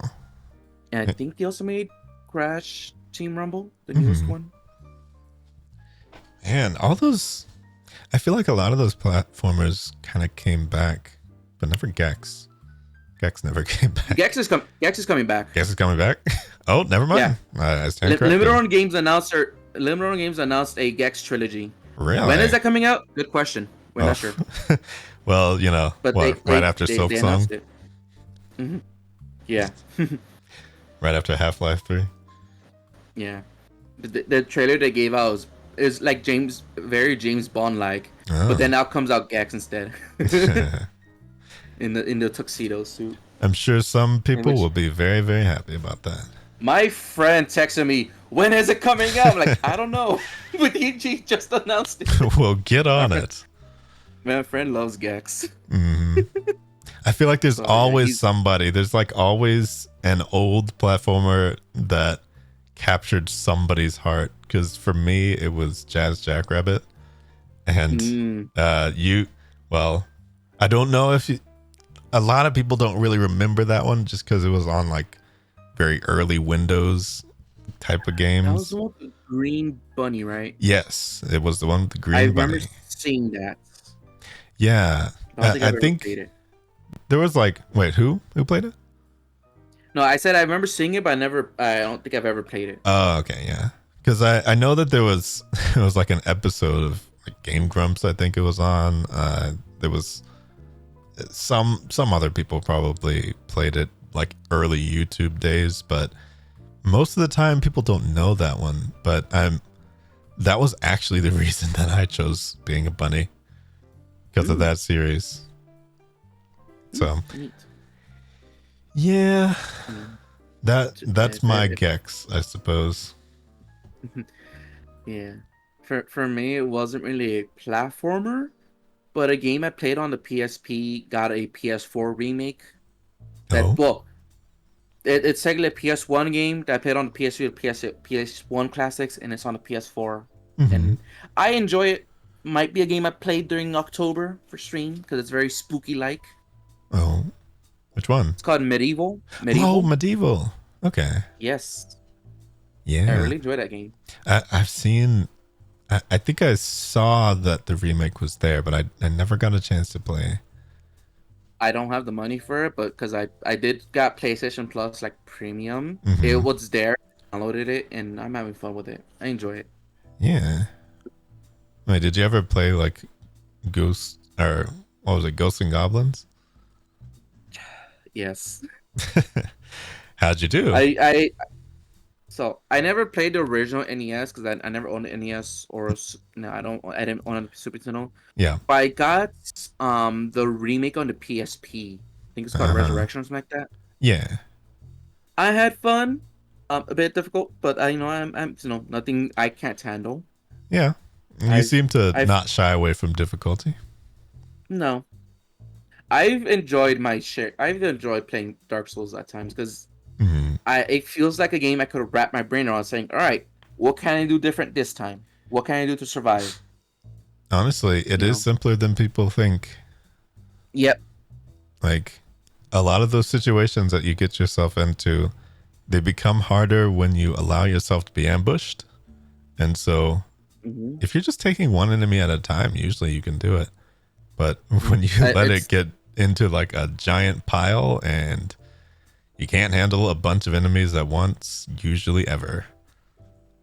it's the same way with me with like Kingdom Hearts Kingdom Hearts 2 level 1. Mm. Since I don't get experience points for killing enemies, the only reason I'm killing enemies is A, drops, B, leveling up the dry forms because that's not affected by no experience. And yeah. Or C, trying to level up my summons. Yeah. If I don't need to fight enemies, I'll just walk right past them and try not to get hit because I don't have much health in the beginning. Yeah. And I don't have much defense. I can't get a stat boost. And I learned I cannot get second chance once more either, because that's through level ups. Oh. Woo! Mm. But I have to play the game differently than I usually do. Yeah.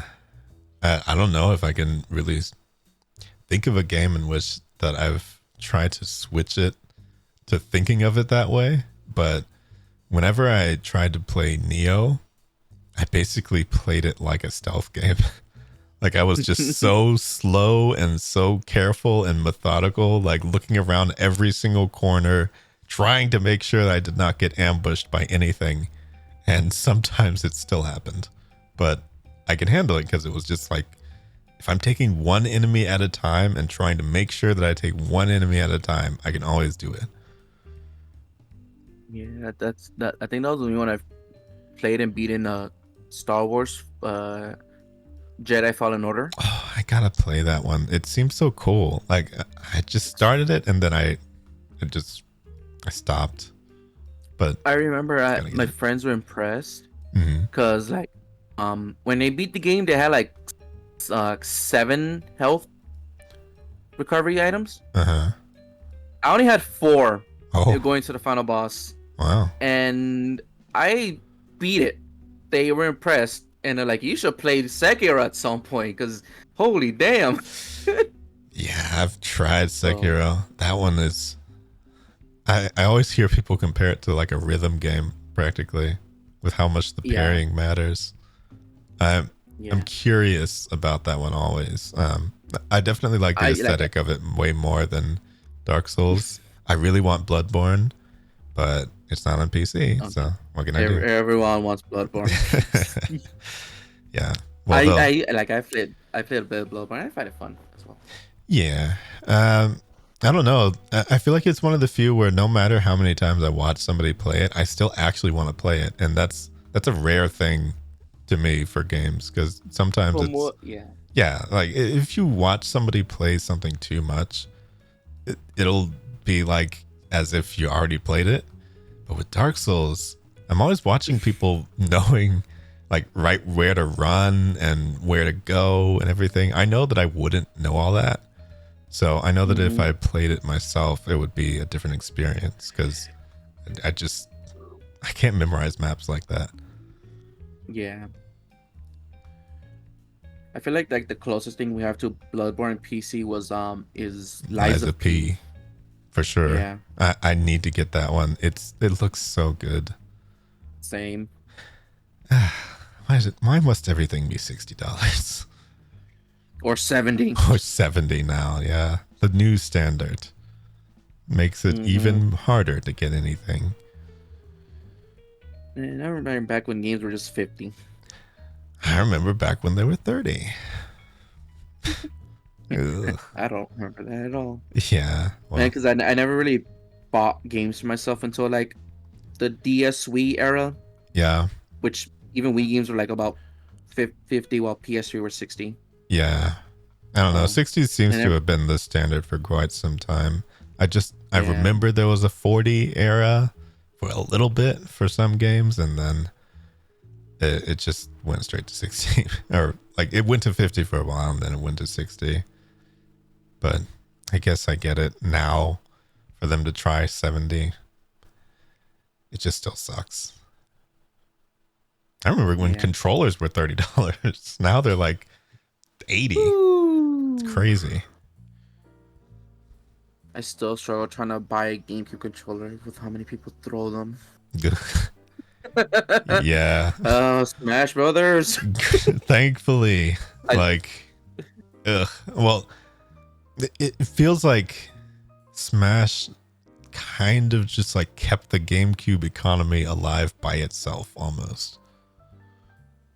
Just because of Melee. People will, yeah, no, like there will be people arguing saying that GameCube is the only way you could actually play a game. You can't play any other way. Yeah, it's ridiculous.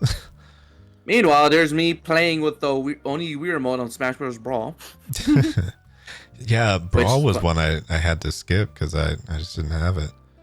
But I got Brawl that Christmas. Well, we got gifts. We got like a gift certificate for a gaming store that's near where I live. Mm-hmm. And I got Mario Galaxy, and my brother got Smash Bros. Brawl. Uh-huh.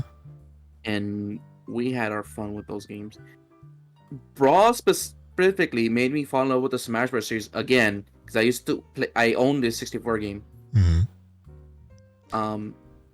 And honestly, it's how I got my original username. Oh, really? Yeah, my original username was SSB Player 445. Oh, obviously being Super Smash Bros. Player. Well, and there you go. 445 being my birthday. 445 being my birthday, April 24, 95. I just took the last digits. Oh, hey. Oh, wait. Mm-hmm. You're not actually. It's like not far from my birthday. I guess I didn't. The references probably intersected a bit too much because once you knew Jazz Jacko, it's like, oh yeah, you're about as old as I am. Yeah. But hey, that's fine. Doesn't matter. And after SSB Player, switched to my last username, which was Serlant25, being my last name, and then 25 being Final Fantasy 14, because my main job was a bard. So I just took the letter positions in the alphabet, added together, and I got 25. Oh, nice. And then now I'm switched to Josie Bun because, a lot of people know me as Josie, and I'm a bunny. Well, there you go. That works. But yeah, I believe we may be at the end. Do you have any good news that you can share? Expect some more streaming few upcoming days because Halloween's almost over. Oh, what have you been streaming? Well, I've been trying to do my Halloween stuff, but yeah, I've been busy with work. Been trying to play Until Dawn and Resident Evil 4 Remake. But I haven't had a chance to play Resident Evil 4 Remake yet. Oh. And then I'm still trying to finish up Mario and Rabbids Kingdom Battle. What? I'm on the final world. Wait, what is that one? Mario and Rabbids Kingdom Battle? Yeah. It is a tactical RPG game where they have guns. Oh. So Luigi, being the cowardly one, has a sniper. Nice. Yeah. Wait, so there is a Mario that has guns? Yes. If like legit the promotional stuff, because the game was made by Ubisoft, but it was with help by Nintendo. Legit, when they announced the game, Miyamoto comes down the aisle and holds one of the blasters in the game, and that became like a meme image. Oh, okay. You know what? Sure. It's so funny though, because weren't Rabbids like just a random enemy in a game? From Rayman, yes. Yeah, it seems so wild that they became so much their own thing. Yeah, they make fun of it in the sequel, which came out earlier last year. Came out last year. They make fun of it because in the trailer for the last DLC, which featured Rayman, is legit a roast saying that he's been pushed to the sidelines to make way for the Rabbids. Honestly, though, he has. I mean, I guess until now, like he really took his revenge. That's for sure. Yeah. I think he's in the spotlight again.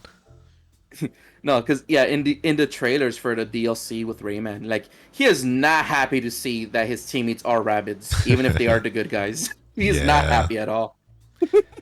That is so bizarre, though. I mean, I guess technically it's happened with another franchise, kind of. Minions. I mean, they're not enemies in a game, but they weren't the point of that movie. No, they were just like a supporting thing, and then they just became their own franchise. Yeah. You know what's something I'm very glad about? People were afraid that when Illumination was taking control of the Mario movie, people were scared that the Toads would become the new minions. Oh no. Thank God they're not.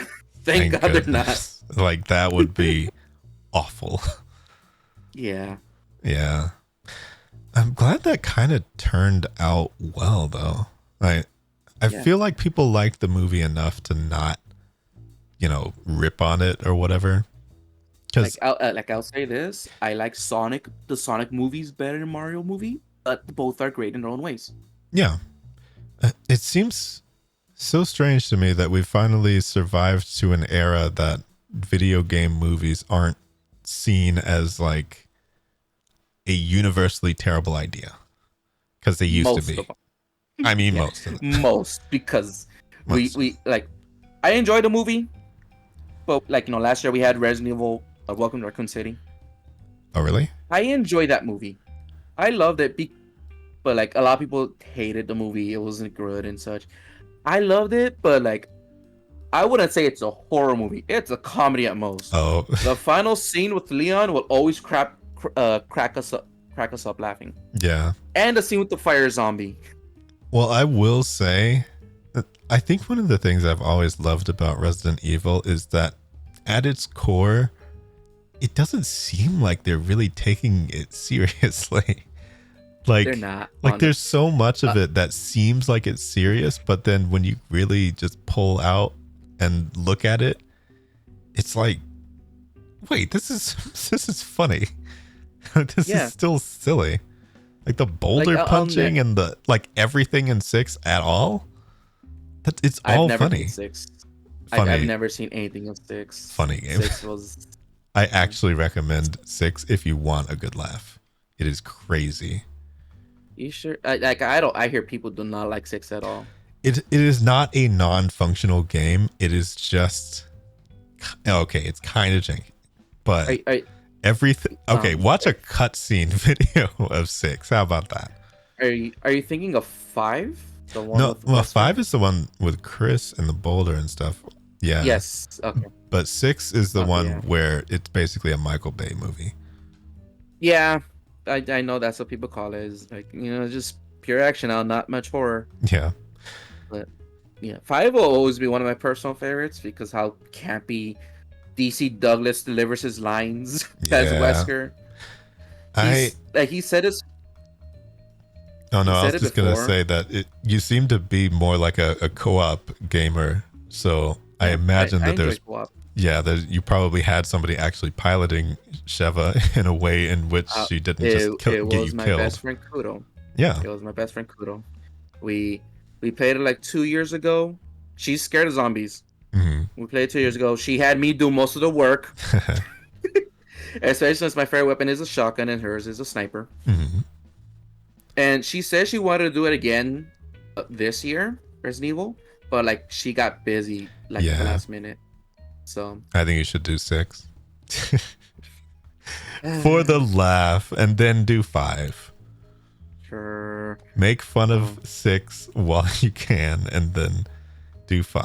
How about that? Yeah. Maybe. There was also, I think, Revelations has a co-op thing or something like that. Revelations was a 3DS game. I don't know if it would. Oh no. Okay. There was some. Maybe Revelations 2 because that was released on consoles. Okay, Revelations 2 I think has co-op. Yeah. There's one of them. Revelations. Yeah, Revelations was a 3DS game. Yeah. And then fun.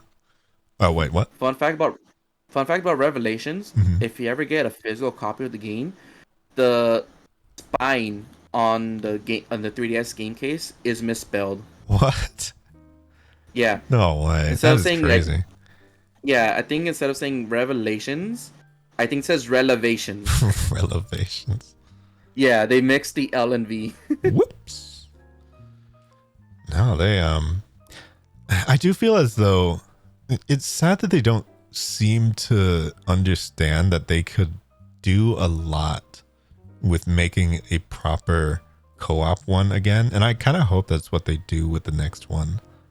Like, yeah, they've done a lot of stuff with 7 returning to horror, with 8 returning to like campy story stuff, and making Ethan go up against a bunch of wacky characters again, and then I don't know. I didn't see the Rose DLC actually. I never saw it, but with the advent of Leon returning to the spotlight, I just think it's time for old Leon in the next game. Yeah.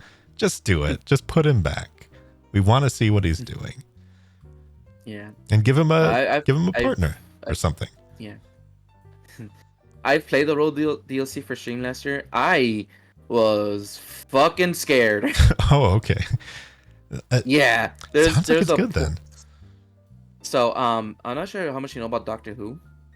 A little bit here and there. Okay. Well, there's a section in the Rose DLC that is pretty much weeping angels. Oh, I do know about them. Yeah. Oh, Yeah. Oh gosh. So that part terrible. freaked me out. Yeah. Ooh.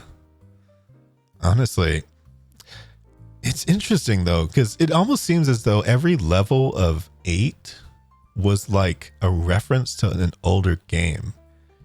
Doesn't it seem kind of like that?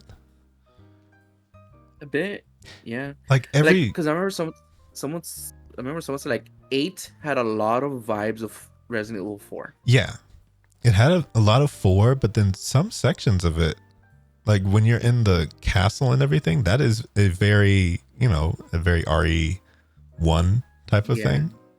And then stuck in the mansion. When you're in the swamp, that is kind of like 7 a little bit. I haven't played much of 7. Like when I was in the swamp, I got or in 7, yeah. Okay, yeah.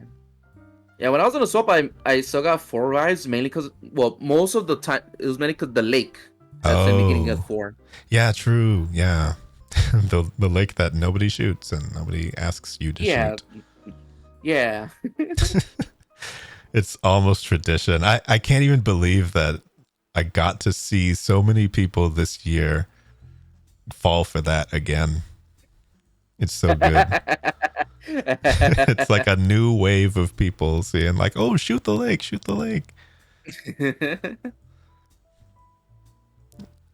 But yeah, it's interesting though, because this has still all been from an observer standpoint. Like, I technically have still never installed and played a Resident Evil game. I have just literally seen all of them played, because like the people that I used to watch so much on Twitch would play every single one of these games. And so I got familiar with all of the characters and the stories and everything. And it just seems like I almost don't even think of it much as a horror game until they started doing the remakes and like really upping the scares and stuff. Yeah. And in 7 especially. But yes, that was a rare return to form. Definitely. And then we got the side games that no one cares. The weird multiplayer games. Yeah, Reverse. And then I forgot the one that came with a 2 remake. I forgot what it's even called. Daylight one, Yeah, I kind of wish they'd stop doing that. Just save. I kind of wish they do as well, but I'm like, it's free. It's not hurting a wallet. Well, it looks every bit of what it costs to play it. We'll just say that. Yeah.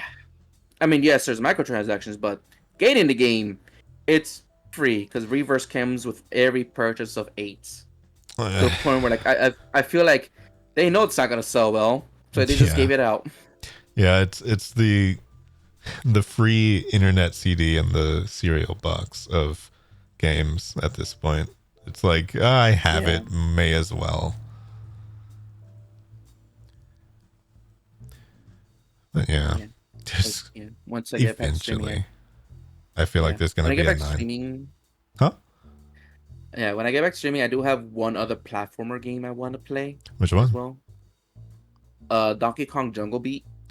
Oh, which one was that one? It's on the GameCube, and you have to use the bongos. Oh, that one. Oh. Yes. Yeah, I've heard of that one because I think I heard of someone beating Dark Souls with the bongos or something like that. Yep. I have the actual bongos. It's a very fun game. There's also a Wii version that, Uh, is more motion control based. But I don't know. Bongos are much more fun to play than just a remote and nunchuck. oh, for sure. Yeah. I feel like people would want to hear the sound and everything if you're going to actually do all that. Hopefully they don't like beg for a cam or anything for that, but I think they'll understand. I do have a side webcam that I could just probably propped up just an overhead view. I mean, if you want to. Yeah. The problem is though that the bongos are big than my monitor, so it's gonna be harder to do that. Yeah. But hey, honestly, that's I do kind of wish that I had more like a capture card sort of thing, because there are some old games that I would like to play on original hardware for sure.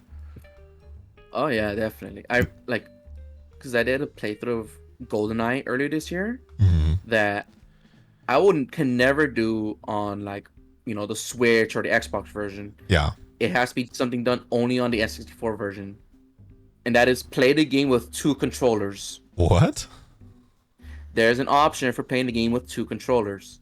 What? How? One stick is the movement, and then the other stick is the aiming, like how most games nowadays is. But the N64 version, N64 only has 1 joystick. Oh, so they make you use they make you use both of the C sticks or the.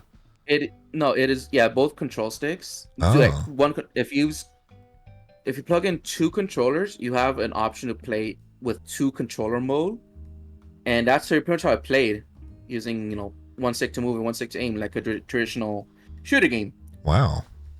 Huh. It's not the ideal way to play the game because the game already has auto aiming for the lack of a right stick, but I just found it an interesting way to play a game. Yeah. I've seen most people play with 1 controller, speedrunning the game and all that such, but never seen people play with 2 controllers. I was also going to do that with Star Wars Episode 1. Oh. But for some reason, my cartridge isn't working, so I bought the game on the PS4. Oh. Well, yeah. Yeah. Yeah, because it was Episode 1 Racers on N64 with 2 controllers. You just use the 2 sticks to use the engines, and that's it. You speed up with it, and then if you want to turn, you let one of the engines go to turn, or make a part and just to turn. It looks interesting, and I want to try it someday. Yeah. Yeah. I don't know. I do feel like, is Guitar Hero playable? Like, on Twitch? Because of all the DMCA stuff? I wouldn't recommend it. I do feel like that would be kind of risky. Yes, it would. Yeah. It's sad. I never actually got to play that, so I always think of the idea of playing it being fun, but yeah. I've played Guitar Hero, Rock Band specifically with my siblings and my friends. Yeah. But we haven't done that recently because 1, our microphone isn't working no more. Oh. 2, the guitar is just broken. Yeah. 3, my green drum popped off of my drum set. So yeah, at that point, you might as well buy an entire new set. Yeah, I was gonna buy a new guitar and a new drums, and then buy glue to glue back the drum part. Yeah, may as well repair that one physically. Yeah. Well, last one. Do you have any questions for me? Have you ever loved the game so much you own it multiple copies? I'm trying to think. mentioned before I have 7 copies of Final Fantasy V. Going to be 8 soon when I get the Pixel remasters. Wait, there is a game that I own multiple copies of technically, and that's the Dot Hack games. Nice. Yeah. I've always been interested to play Dot Hack at some point. It's definitely a fun one. I love the battle system in it, especially. It's like an active one. it's a little bit more like a Tales game kind of battle system. I mean, I keep mentioning that, but I don't know if you've actually played those games, so I don't know. I have not, but I've seen who the characters are because I played Project Cross Zone. Oh yeah, that's right. We did talk about that briefly, didn't we? I love that game so much. Bunopolis Discord, yeah. I played Project Cross Zone and I'm playing through Cross Zone 2 right now. Yeah. Well, not right now, but you know. Yeah, I had gotten the hacked 3DS from my friend, and I played a fair bit of one, but I was very surprised at how many chapters there were, and so I think I just at some point just started playing 2, and I like 2 a lot more. Gotcha. Yeah, I've always been wanting to try out 2 because it has a Xenoblade character, and Xenoblade's definitely my top 3 favorite series. Yeah, I was actually in it for the fact that of all the people that they had people from Soul Calibur 5 in it. Like some of the characters in that series kind of got replaced, like their original versions got replaced. So originally in there was a ninja named Taki in like Soul Calibur 2. I don't even know if you played that game or not. I've played it 2, and then I owned 5, and I owned the very, very first game. Oh, Soul Blade. It's not Soul Calibur. Yes, I have Soul Blade on PS1. Soul Blade is I also amazing. have Dynasty Warriors on PS1.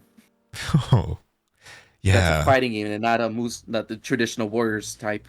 Yeah, like those are just really a spectacle to look at because Soul Blade came a long way to becoming Soul Calibur, and especially I don't know if you ever got a chance to play 6. Please do at some point if you ever liked that Calibur series. Yeah, Soul Calibur 6. Yeah, I did I say play 6? You said 5. I meant to say 6. I don't own 5. I played 6. Yeah, 6 I made is characters amazing. there. I think I forgot who the girl is, but I based on the girl with like a giant ring. Yeah, Tira. Yeah, Tira, and then a friend made her character based on 2B. Oh, yeah. No, that game is amazing, especially for the character creation. And, well, the online is, it's the online. There. It's there. I was going to say it functions, but, when it wants to, it certainly does. But I will say it may not be the most modern in terms of, like, implementations for netcode and stuff like that, but frankly that is just a fantastic time. And looking at that game versus Soul Blade and how weird that game was, yeah, back when Cervantes was alive and was the original owner of Soul Edge. Yep. And he used to like clip his arms through his other arms in order and laugh like that game was goofy, and moving around in that game was also very goofy. I think you had to use like the triggers or something in order to step. It was so weird. I don't know what was going on. I don't remember either. I could go and grab the instruction booklet right now, but I'm here. Funny enough, the only reason why I have a Dreamcast is because of the original Soul Calibur, but I never played that until like a couple of years ago or so. I want to get a Dreamcast at some point, man, because like it's so cool. Maybe not to play it, but just say I own it. It's like it's just a fun piece of hardware. It's like an interesting design and everything. It had like the weird cartridge thing in there. It was cool. I wish I had one as a kid. A lot of the stuff that was on PS1 was on there as well. So I would have been able to play it. I just didn't know it existed, so I never wanted it. Yeah, and then like Sega made a deal with Microsoft to put the Dreamcast games on there, and then that fell apart, and then they put Sonic 2 on Adventure 2 on GameCube. Yeah. Yeah. Like a year after it was released. I want to play Kirby's Air Ride. I love that game. I've That's like one of the only racing games I feel like I've seen for so long and thought I actually wanted to play it. Kirby's I Air own Ride. it. I own it. Is it good? It's fun. It's very interesting because you don't press to go. It's A to brake. Really? That's got to be Yeah, weird. you go automatically, and if you want to drift, you press A to like slam down and just start drifting across, and you get a speed boost. It almost seems kind of it might be intuitive if you get used to it. I don't know.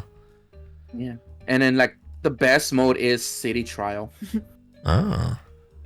where you're just like in an open arena, trying to find power ups, fighting like the best cars, and at the end you duke it out in like a arena in like a game, like a mini game. Wait, did you ever play Twisted Metal?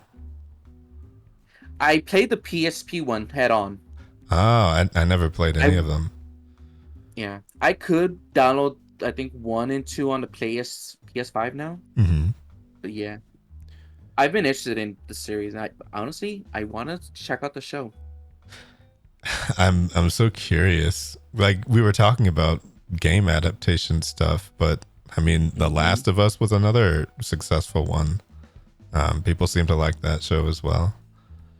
Yeah, I never played those games, but I just heard that, honestly, from what little I've seen, it seems like it would adapt pretty well into a show. Yeah, and then for me working at Universal Studios, fucking FNAF is everywhere being advertised. Yeah, I used to go to Chuck E. Cheese's, and I feel horrified at this point seeing that series got so prolific, because it just always reminds me of going to Chuck E. Cheese's and thinking that those things could be wandering around. That is terrifying. Yeah. Yeah.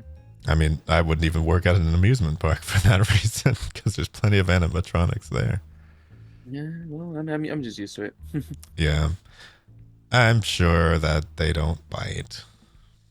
No. Because they haven't made the FNAF theme park yet. Honestly, that would be such a good adaptation for that, though. I'm very surprised that they haven't tried yet. Look, I'm honestly, because again, with Universal we have horror nights, so they base a lot of houses based on like popular movies and shows. I wouldn't be surprised if next year we have something FNAF themed. After the fact that there's a movie, like there's gotta be. They have to do that. Yeah, like the closest thing we have this year is like a museum for the studio that makes them, and then you have the animatronics and you have other presentations from like the studio itself, but it's not like strictly FNAF. Yeah, it's just like it might end up in there because of the studio, not because of them. Yeah. I think wax museums are still one of the creepiest things that we've ever done as a society. I remember going to a wax museum once for prom. For prom? In Hollywood, we had a wax museum for prom. We went to a wax museum for a prom. So bizarre. Oh. What? Yeah. What? Whose idea was that? Good question. Is that the only venue that was open that night? Like, I don't understand the logic there. I guess. I mean, because I guess our school couldn't afford Universal or Disney or any other popular locations for prom night. Yeah. No, we went to a wax museum. Yeah, I don't know. I was in a plain town, so there was basically nothing for prom. I just went to a place and had a stupid middle school dance, but with high schoolers, and everyone was wearing tuxedos instead of, I don't know, jerseys or whatever people wore. It was, I didn't like any of that kind of school event stuff, honestly. Yeah. Well, thank you for being on. We had a lot of fun. Yeah. It's fun. It was nice talking with you. Mm-hmm. And I'm sorry I didn't tell you when we started. But, we just kind of got into it, so. It's fine. Yeah.